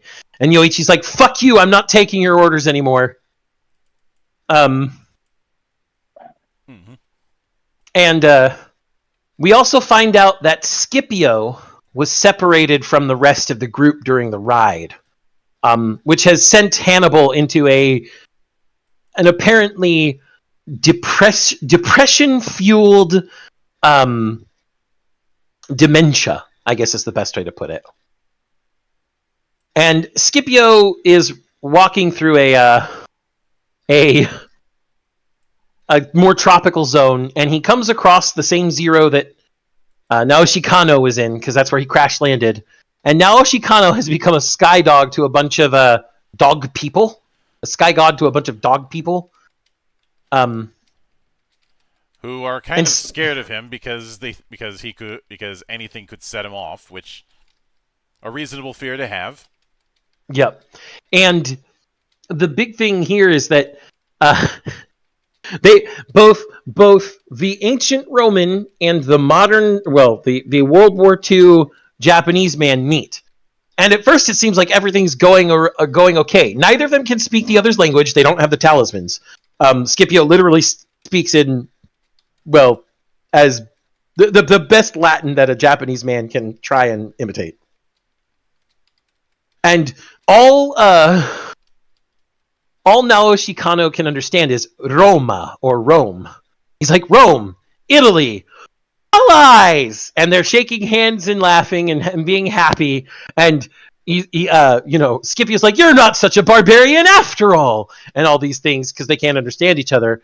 And then Naoshi Kano remembers that at some point, just before the end of the war, Italy surrendered. He's like, not an ally! Punches him in the face, and Scipio starts punching him back, and they start having a knockdown drag-out fight. Mm-hmm. Scipio really likes knockout drag-out fights. Yes. It is at this point that we see the things that Nobunaga has been trying to do to get the firearms, specifically the Tanegashima rifle that he brought with him to this mystery world, reproduced. And the elves are like, we can make everything else here, but we can't make this little metal piece here. We just don't have the type of dexterity necessary for it. And essentially, it's at this point that Nobunaga's like, hey, we have to free the dwarves now. And Toyohisa's like, okay. And Toyohisa goes to the elves and goes, hey, we're going to free the dwarves now. And the elves are like, fuck them. Dwarves are assholes. We hate dwarves. We're scared of dwarves. And he's like, okay, so here's the thing. I'm going to go free them. I don't care if you follow me. And when he walks away by himself, none of the elves following him, Shera, the older elf brother that the younger elf brothers, those guys, Shera is like, okay, so here's the thing. Maybe if we hadn't been at each other's throats, us and the dwarves, we wouldn't have ever lost to the Orte Empire. And I want to see if we can get those boogeymen from our nightmarish children's stories that kept us in line. Because, the Baba Yaga was used to keep children in line. Dwarves are used to keep elf children in line. Makes sense. Why do dwarves have axes? Elves live in trees. And he's like, you know what? Fuck this. I'm not gonna let our old bullshit with the dwarves drag us down. I'll at least go help Toyohisa. And all of the elves are like, he's right. Fuck this. Let's go help the dwarves. And it's there was an implication that one of them was like, maybe if we didn't have this attitude with the dwarves, we wouldn't have been in the position that we were in. Yeah, like I said, that if we hadn't been at each other's throats, we would have been enslaved by the Orte Empire in the first place. Mm-hmm. So Toyohisa's walking away. Nobunaga and Yoichi, who are over with Seimei, see him and are like, where are you going? He's like, I'm going to go free the dwarves. He's like, with who? And then all of a sudden all the elves show up. And he's like, oh, what the fuck, man? And Seimei's just like, the fuck? And Nobunaga's like, hey, yeah, here's what I intend to do. All these people, elves, dwarves, whatever, we're going to get all of them together, create a kingdom with them with Toyohisa as the king. Seimei's like, okay. And so Seimei, Butch, and the Sundance Kid all go to look for Scipio, while Toyohisa, Nobunaga, Yoichi, and the elves go to free the dwarves. And this is where we get our first proper siege.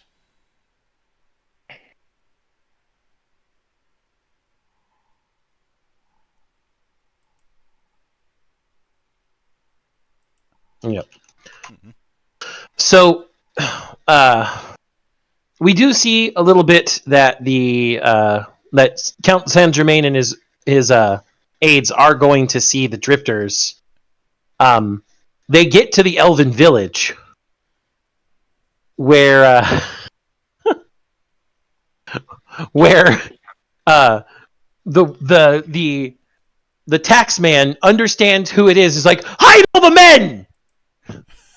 And only female dwarves are around, or female elves are around. And female dwarves, that would also be funny. And as Saint Germain's aides come out, they're like, where are all the pretty boys? And the taxman is like, hi, I used to be an Orte taxman. It's like, what are you doing here now? The drifters captured me and make me do work. He's like, okay, well, where are the drifters? They're not here. They're off freeing the dwarves. And Count Saint Germain's just like, what the fuck? And it's at that point that we do go to Godolka, the largest armory where the dwarves are.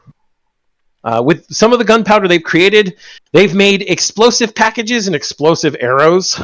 And they use this to bomb the hell out of this entire armory and scare most of the troops into the fortress while they free the dwarves.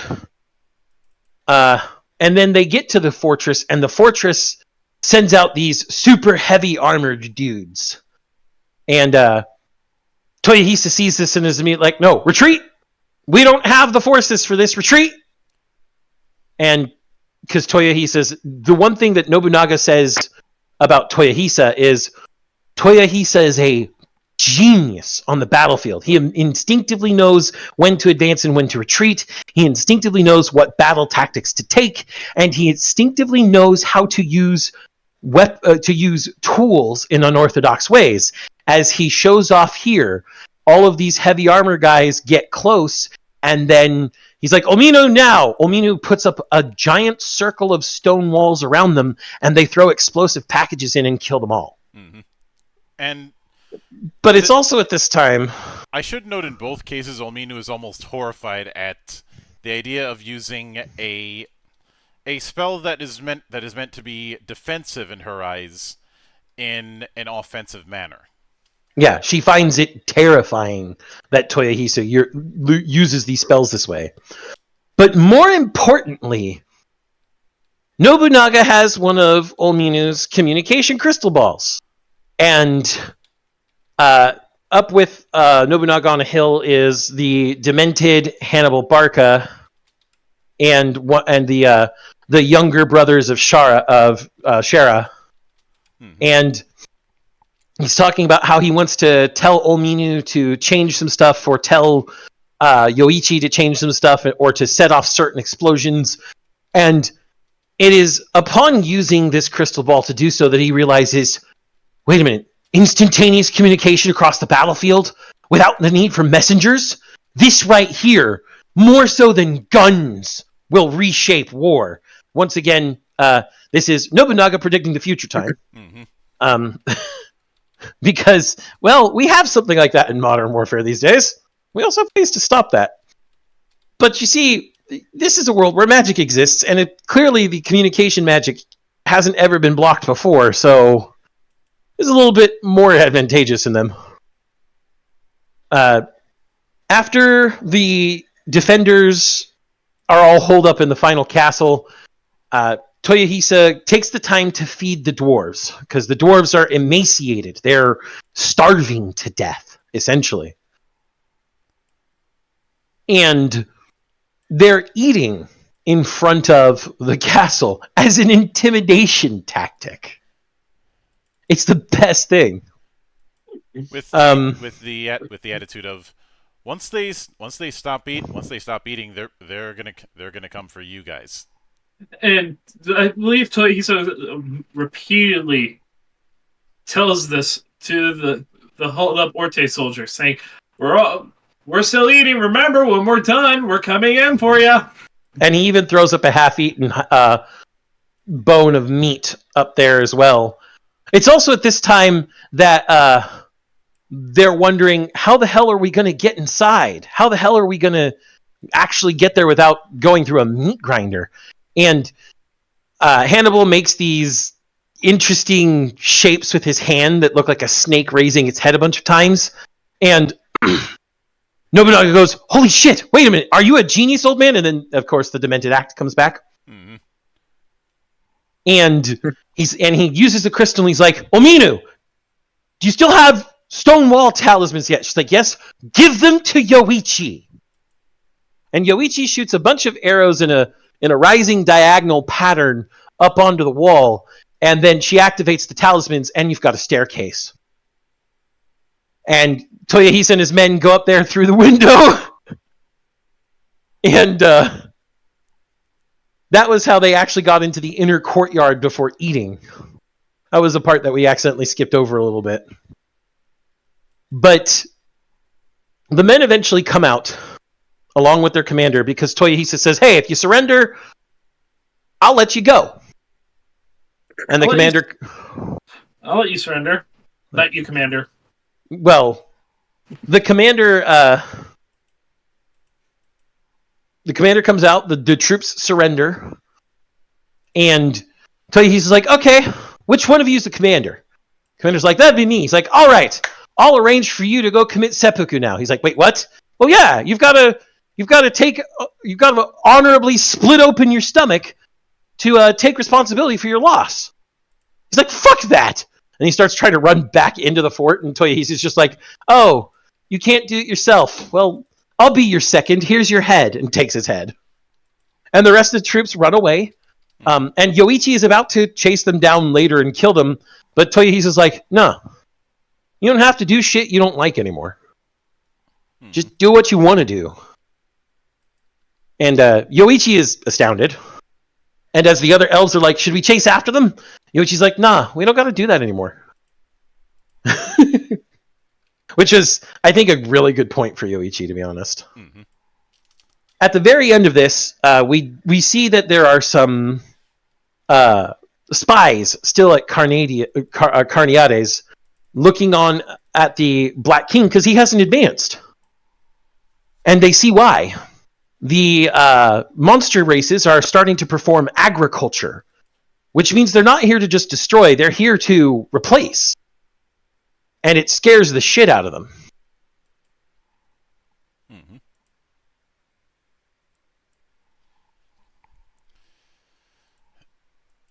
You know, going full on in creating a civilization. Yep, agriculture is the first step. Mm-hmm. And I should also note that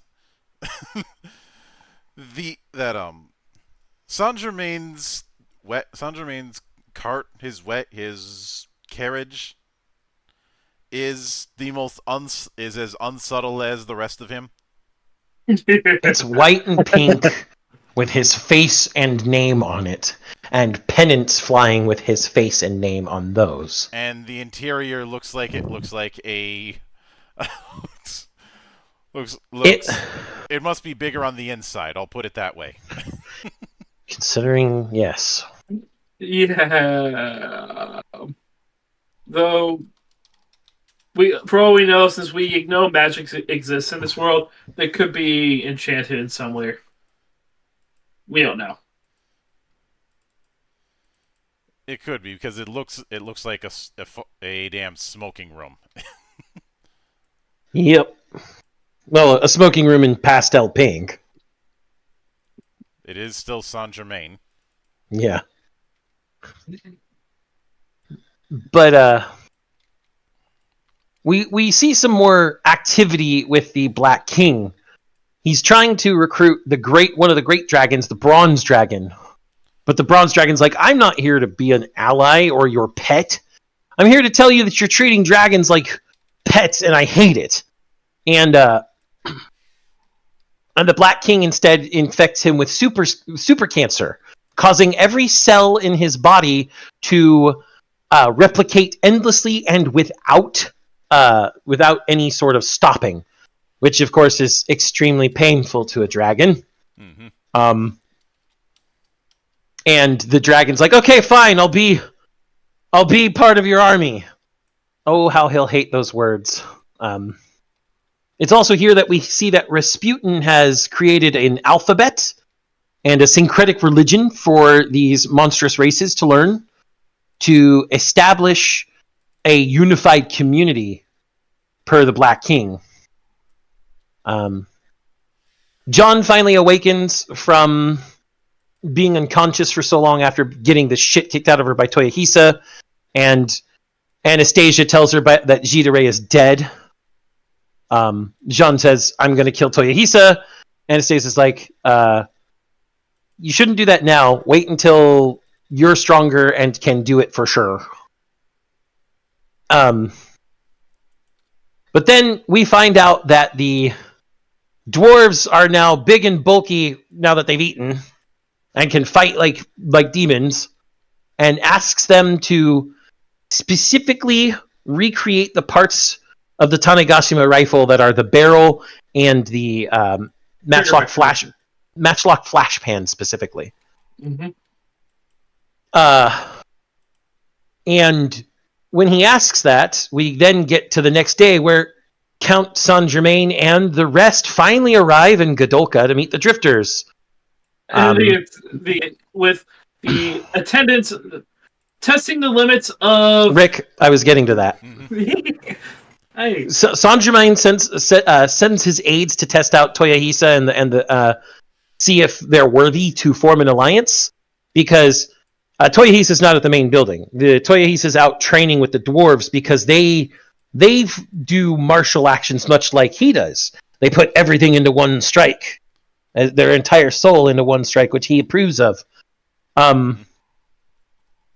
And while they're going out there to test, Sanjimi reveals to Ominu and Nobunaga, who are still at the main part of Godolka, that he's a drifter, and he wants to literally sell the Orte Empire to the drifters before it's destroyed by other countries. And he recommends that the drifters perform a coup d'etat to seize Orte as their territory.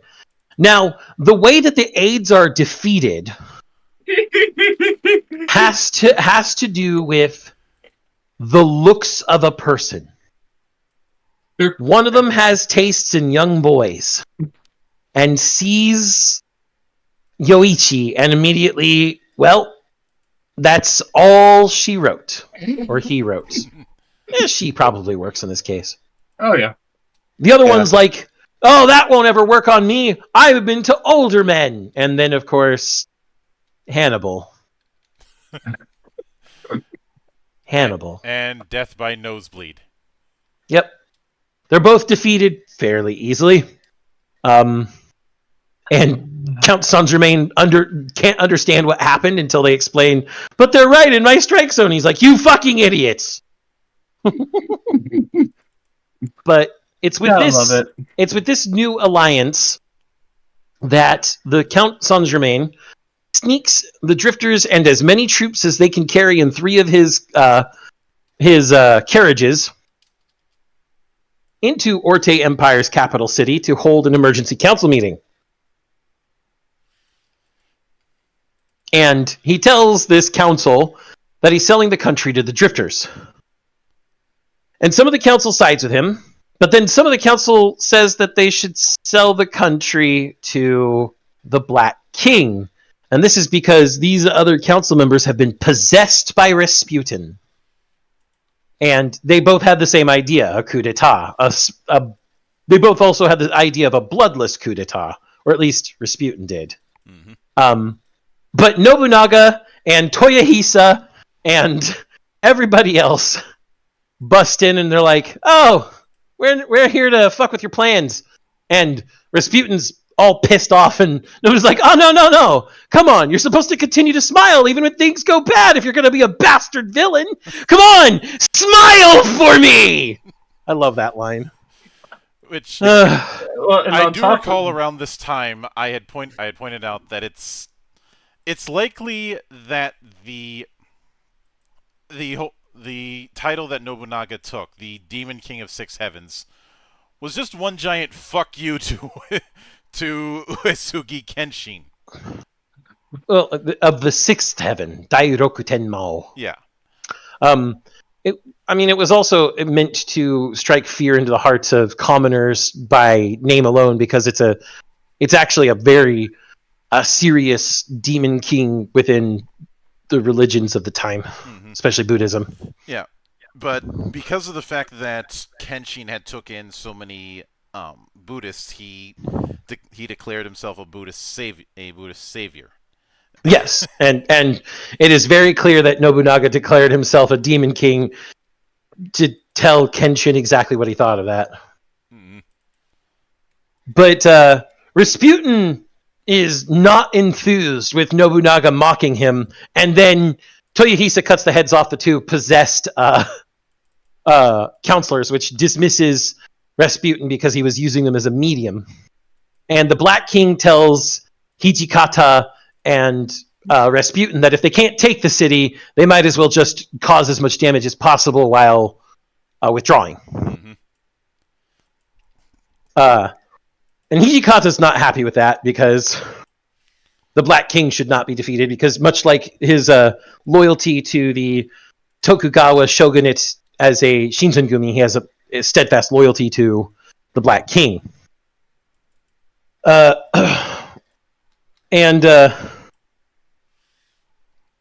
the drifters also get additional reinforcements from the Count of Saint Germain.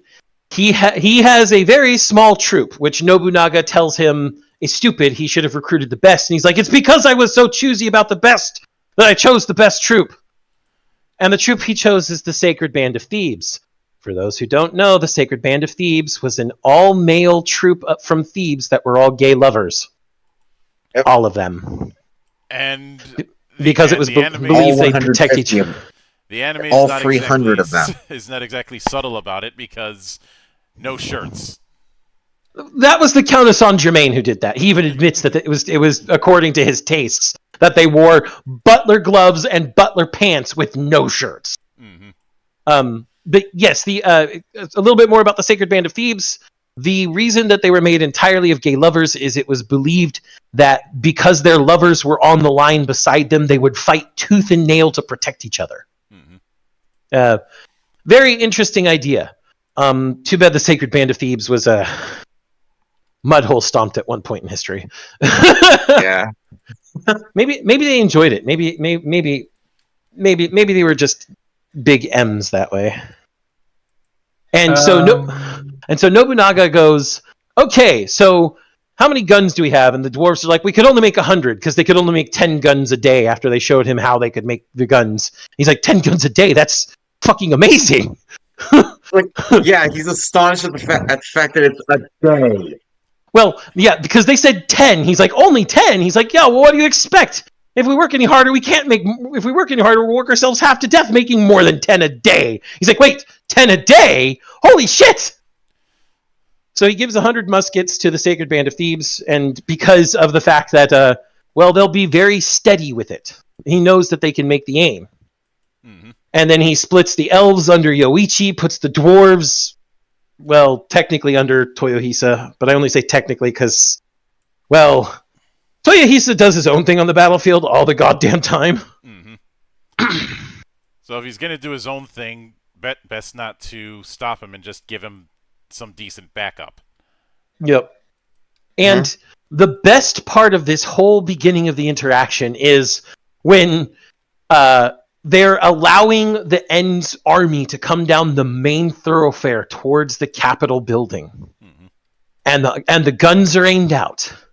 And Nobunaga's just like, not yet, not yet, not yet. And you can see that it's the whole fire when you see the whites of their eyes situation, except he isn't saying it, he's demonstrating it. Yeah, the and when they're method. Yes. And when and he's also monologuing in his head about how guns are more than just the killing part. They have their own voices. And it is that loud cry that demoralizes more than anything. And when he finally tells them to fire, not only are the Sacred Band of Thieves astonished at the thunderous cry of a matchlock rifle, not only are they astonished at how many people they managed to kill, but it's exactly as Nobunaga says, that thunderous cry vitalizes your allies and demoralizes your enemies.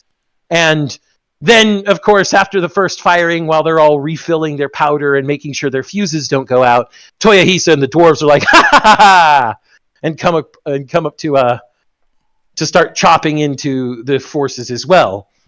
As a bit of an aside, a stupid idea came to mind. You give the dwarves enough time, they'll eventually make tanks. So imagine a dwarven tank division with the Thing. Oh Jesus! I know Zan is familiar with the Thing. Are the rest of you familiar with that? Abomination. I am. Negative. Sorry, no. The Thing is a light tank that was most famously deployed in Vietnam. I will show you an image. It is 6 recoilless rifles essentially, but you'd be forgiven for calling them bazookas.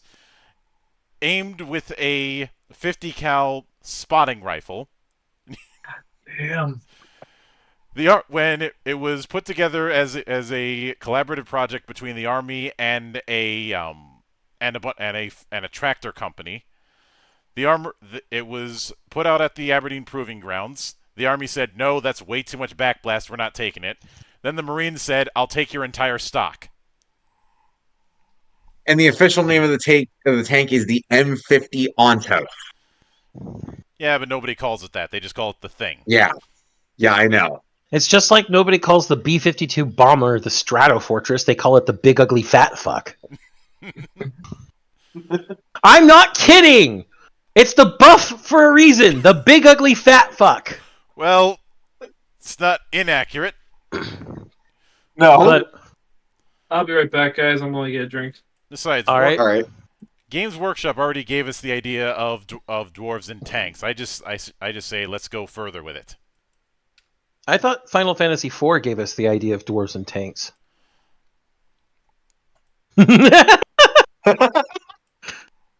But beyond that, after the drifters have just been absolutely fucking up the forces of the ends, Hijikata gets pissed off. Especially since he saw the one guy at the front that looked like he was probably Japanese just tearing into his troops. And So he... What? No, he doesn't... He hasn't seen the seal yet. Mm-hmm. But he goes down into the field to fight this other Japanese person at the front. But he also tells his soldiers to break up and disperse into the streets to cause as much chaos as possible while retreating. And Hijikata shows Toyohisa that he can cut him with ghosts. But Hijikata also sees the seal on Toyohisa's armor, finally, and sees that it's the seal of Shimazu. And he gets just so angry. He just screams out Shimazu in the most rough voice. Mm-hmm. He's like, "It's you people who fucked everything up." And he's like, and he gets on a rant. And then Toyohisa interrupts him. He's like, "Yo, I don't know what you're talking about. You're obviously someone from Japan, but clearly from a time beyond my own. So I guess my descendants have fucked with you. How have they fucked with you? I can guess. Let me guess." And Hijikata's like, "Your stupid clan lost, or don't." No, he goes, "Don't you want to know what happened to your clan after after Sekigahara?" And Toyohisa goes, "I'm pretty sure I can guess. We retreated to our clan lands, and eventually we came out and fucked the Tokugawa shogunate up.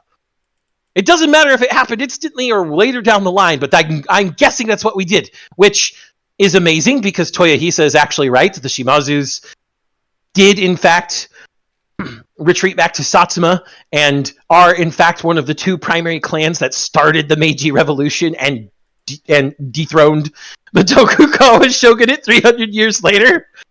So he's not wrong. Mm-hmm. No. And Hijikata's just like, "How could you guess all that?" He's like, "Because I know my clan." Hijikata's just then screams, Shimazu again, and they start fighting. And Toyohisa is kind of playing around, throwing like bowls of soup at him and shit, Mm-hmm. and leading him around. And Nobunaga and Hannibal decide that, well, Hannibal portrays it as raspberry stomping. And it looks very daft and very dementia-laden, but it's very clearly Hannibal communicating what he can in the way he can while still grieving Scipio. Mm-hmm. they decide that they're not going to chase the troops around the city. They'll instead draw them in and kill them all at once. And they intentionally let all the Ends troops, because the way Yoichi saw the Ends troops, they were all eventually going to head towards the largest capital building. And so they just let them. And they all get in, and then they seal them in with the fucking stone walls, which once again just fucks with Ominu. And then they shoot them all and set the entire Capitol building on fire. Just to kill as many troops as possible. Mm-hmm. And Hijikata's like, wait, what the fuck? And he's like, yeah, I'm going to do everything for the sake of victory, including play around if I have to. This is all a delaying action so that we could get your troops. And before Hijikata can strike down Toyohisa, because he actually severed Toyohisa's katana at one point. Well, he's been using it for quite a bit and hasn't gotten it sharpened up. Yep. And it's at that point that the Black King's like, withdraw, because I said so. And then we see Rasputin tell the Black King that he's sorry that they weren't able to take Orte, but the Black King's okay with it because they crippled the capital city and were able to accurately gauge how the Drifters fight and what their strength is. But this also comes to a point where there was a very small scene in an earlier episode of Yoshitsune finding a collapsed man out of the corridor, and it's the dark black corridor, so it's Easy's corridor. And he's like, are you going to be a Drifters or an Ends? And it's in episode 12 that we find out, well, except for those of us who already know the Mon of the clan, that not only did Nobunaga make it to this new land, but so did Akechi Mitsuhide, his traitorous would-be murderer. And he's like, I'll be a part of the Ends. If it means that he can, if just because he wants the opportunity to kill Nobunaga again. Yes. Yeah. And it is with that the 12-episode run closes. Mm-hmm. Like we said, there are 3 more episodes that were OVA extras, but they're not. But it's not like you're going to get a whole new bunch of info from them. Yep. So, with that said, I believe it is high time that we render our judgments. I believe so. We don't really need to go into detail about things like audio identity. I think we pretty well covered it when we covered the big names that are on this project. Mm-hmm. Those are people who know how to know what they're doing. Yeah. And so, what? Well, with Ishii, you're not going to confuse him with anybody else. Absolutely. But with all of that said, it is that time once again, brothers of this parliament, that we render our final judgments. And so I will start with you, Brother Coops. What is your judgment of Drifters? Actually, give me a little bit more time. Okay. Then we'll move on to Brother Flutter. What do you have for me? I appreciate the fact that this series focuses on the more obscure figures in history while also highlighting the more well-known, like with Nobunaga. But at the same time, doesn't really it gives you a nice way to understand how these characters act and why they do what they do. And not only that, the animation is amazing. The fight scenes are great. I can't give this any higher than weak. All right. With that, we have Brother Flutter's vote of weeb. Coops, you still need time? Yeah. All right. Then I'll move on to Brother Rick. What do you have for me here? This anime has a lot of things going for it, and this is not just the fact that it's a Hirano project. It takes its time with developing the world that they're in and doing it in the right way. Giving us a small thing, hinting at what's to come, and once we get that first arc done, which takes like 3 episodes at most to do, it then helps expand the world, getting us more info into it, seeing how these characters are taken from their world, and how basically, because again, as we said, they have been plucked from the original times in the middle of each of their war, how easy they're able to adapt and use it effectively, I might add, to their situations. Between that, a lot of left and right curves in terms of interactions and takes, because a good theme, a big theme we see in this is a lot of the legends and stories we have been told throughout the years. There's maybe they're not so much there, but at the same time, there's a lot of truth into it that is just buried beneath a lot of zaniness, we can say. Yeah. But between that, the art style, which a lot, if you it looks almost like, okay, we're done with the ultimate. Just take all the art assets and art styles. We're just going to turn it into a fantasy thing now, and many others. I will say, this is earning a rank of weeb for me, with the caveat that it basically does feel like the intro to a whole thing where I'm ready for season 2 now. And because this is one of the few isekai ones I'm looking at. It's like, don't blue ball me with not giving me a season 2, because they promised. They promised. But yeah, this is getting a weeb. Mm-hmm. All right. With that, we have 2 votes of weeb. I'll move on to you, Monk. What do you got for us? I've seen the great tragedy of something like Drifters is that it's too great. You know, presenting a lot of people will talk about isekai and roll their eyes, but this is a case of using that new world to tell a story that couldn't be told elsewhere. And the thing that really helps it is the fact that it is unabashed about itself.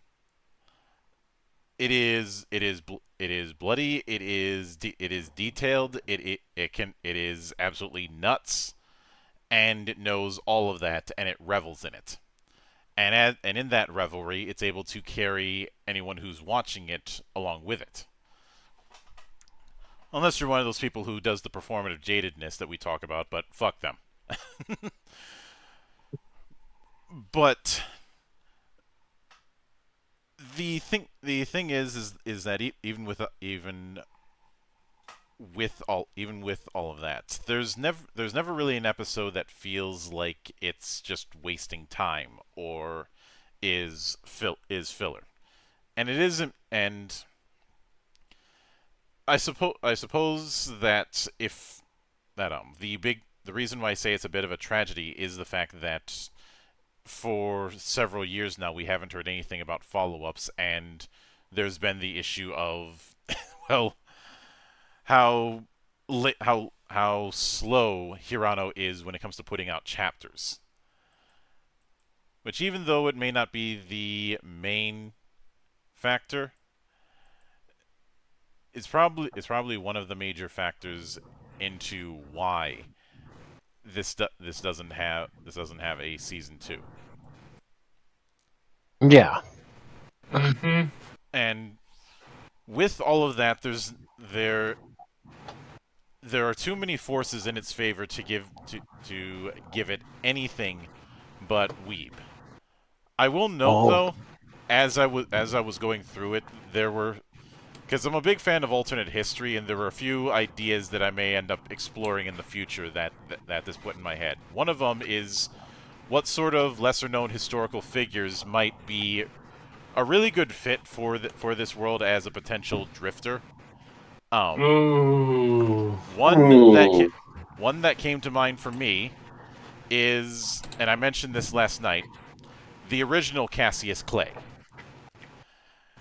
Yep. The guy who was the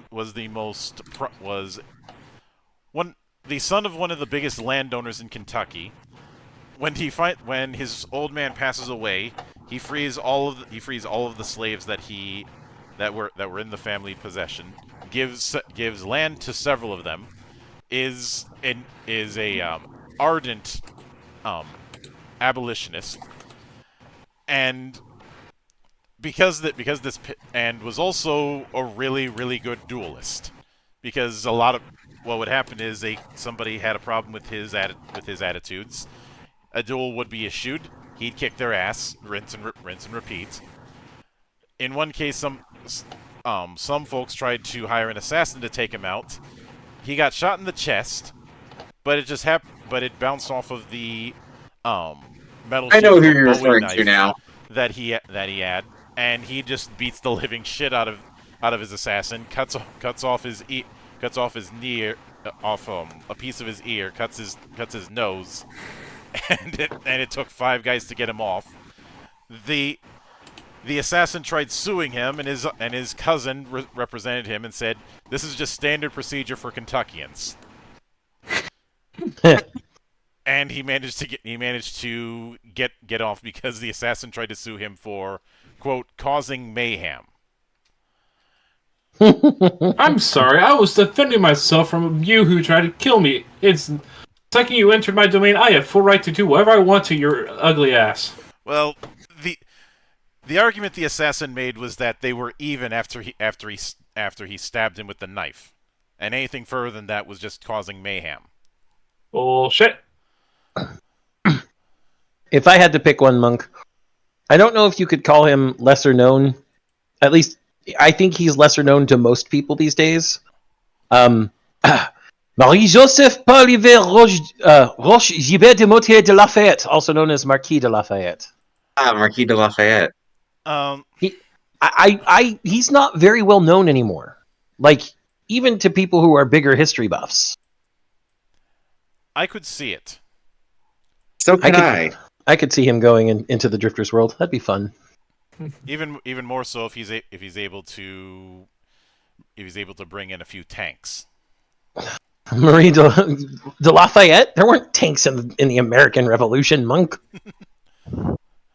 But with that being said, we have 3 votes of weeb. Brother Coops, what you got for me?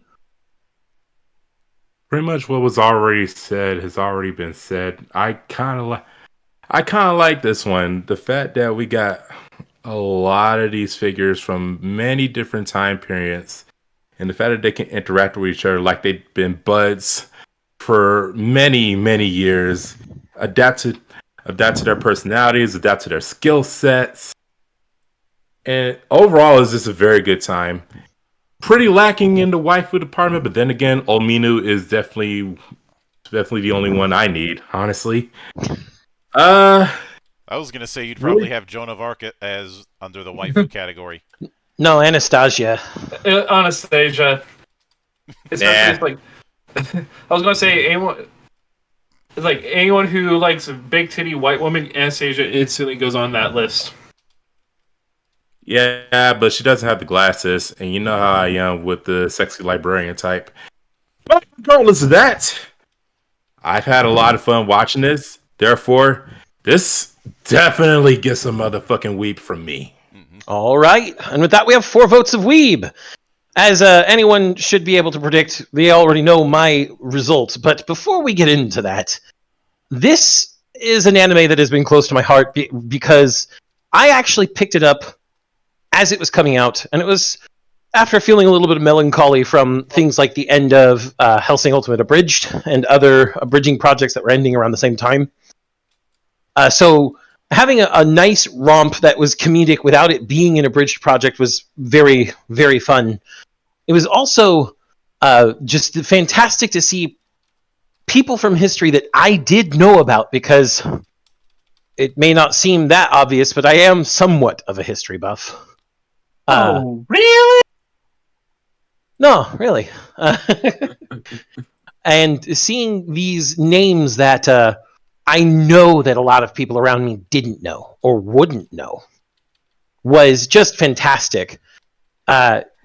This type of historical fiction, where it's not historical in our world, but is people who are from history in a fictional place, I think is a very good framing device, because historical fiction remaining in our world can lead to some Bottlenecking?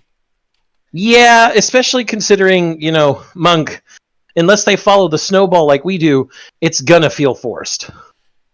Because those small changes in historical fiction are going to cause much bigger changes, like the Nobunaga's Dream manga that shows Nobunaga conquering the world.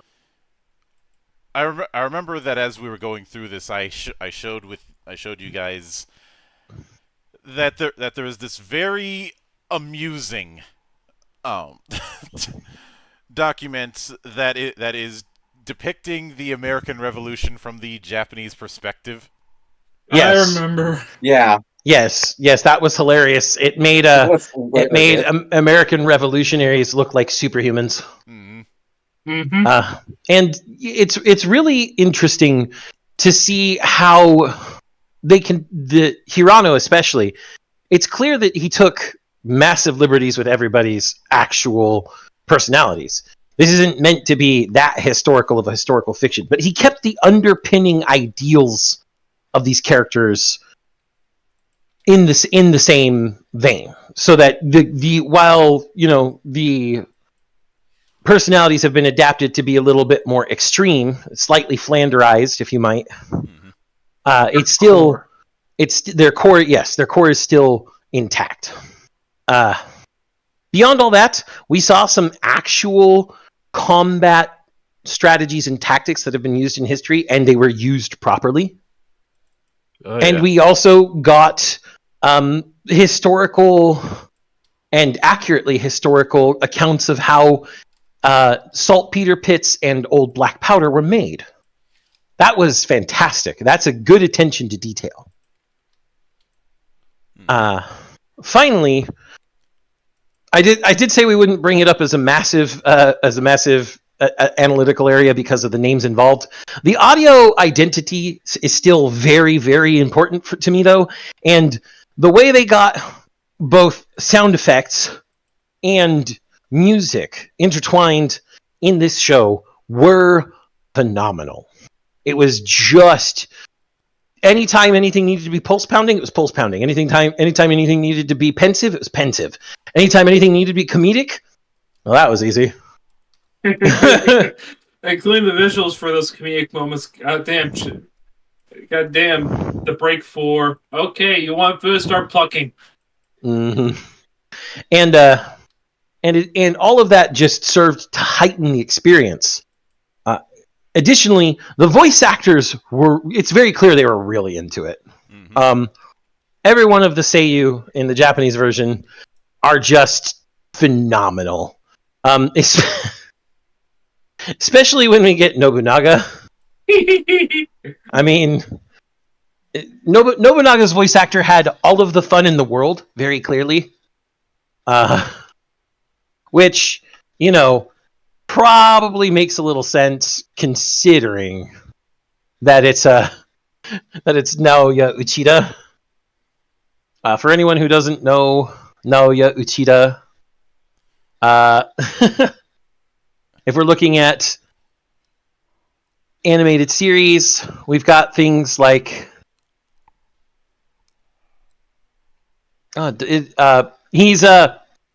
he's been Hayato Jin in Getter Robo, from Armageddon to Shin vs. Neo and New Getter Robo.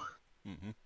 So there's that, but the one I think I think a lot of people don't realize, but I think it's like a good critic. So it looks like it's one of his earlier ones. It's working. Benji Green. I don't think a lot of people will know that. Rick. Yeah, I said not a lot of people realize that. But that's like a good point for a start. But even then, He also played Light Yagami's father in Death Note. And he plays Madara Uchiha in Naruto. If I'm going to use bigger names. oh yeah, he plays... Goes in the Lupin franchise, so that's going to be a good thing for him. Yep. But like I said, he's been Hayato Jin in Getter since basically Getter Romo Armageddon. He's done a lot of things, honestly. And he just reveled in being Nobunaga, you could tell. Oh yeah. And all of these things do come together to definitely, absolutely give this a vote of weeb. And because of that, we have 5 votes of weeb and none of scrub, which means that Drifters is definitively weeb. Mm-hmm. Now, there is an important note. The Just Watch page for Drifters says it is on Crunchyroll with a free trial. However, that's not true. The Drifters anime was removed from Funimation and Crunchyroll back in 2020. There is no place to watch this for free, and you can only purchase a place to watch it on Apple TV. Oh. So if you don't have or want Apple TV, your only recourse is to fly that Jolly Roger. And if any low cowizers want to get mad at us for flying the Jolly Roger, well, remember what Gabe said. You want to beat the pirates? Make a better service.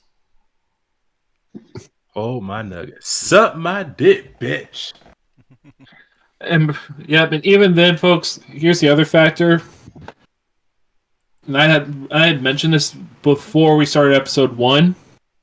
Even though I knew it was never going to be an option, I have the physical copies. So all you who are looking at the flag, who are going to raise up in arms, I have physical copy. Put them down. I already have a catfish here for you.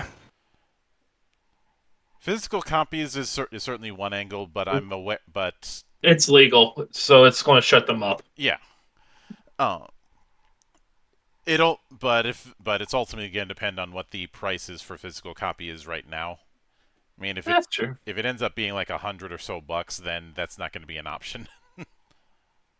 In fact, give me 1 second. I will look it up. Mm-hmm. Good luck. I'm doing that right now. Physical copy. So, and I just pulled up Amazon just because it's the first thing that came to mind. A DVD. It looks like a Blu-ray and DVD combo pack. This is the complete series. Currently, is going for $28, though that's due to a markdown for their end of. Yeah, it's usually $50. I said currently. Mm-hmm. Yeah, it's usually $50. It is, which is a bit more reasonable, especially since it's both a DVD and a Blu-ray in the same package. Mm-hmm. And then the complete season here Blu-ray, I think, is the same price. It's Blu-ray digital, yeah. You know what's really funny? I have Prime, which means I have Prime Video. And Drifter's original Japanese version 2016 is listed as a Prime Video, and then immediately under that says this video is currently unavailable. Yep.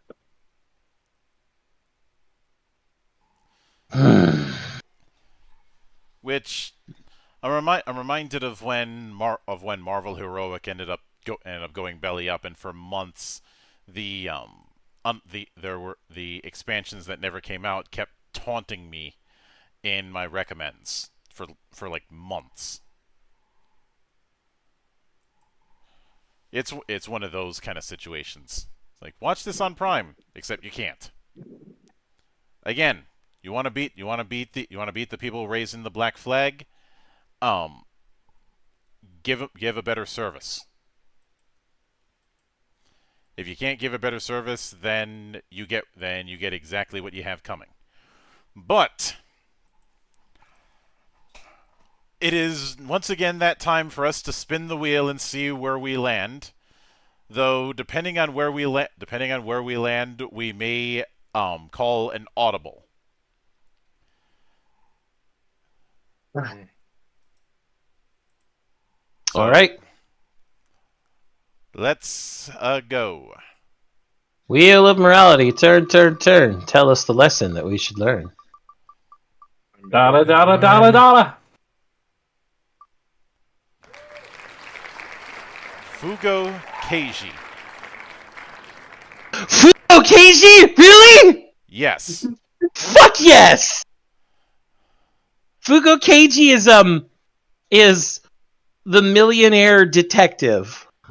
Balance Unlimited, I believe it was called in a. Yeah. Yep. I have that. So look forward to us diving into that in a few weeks.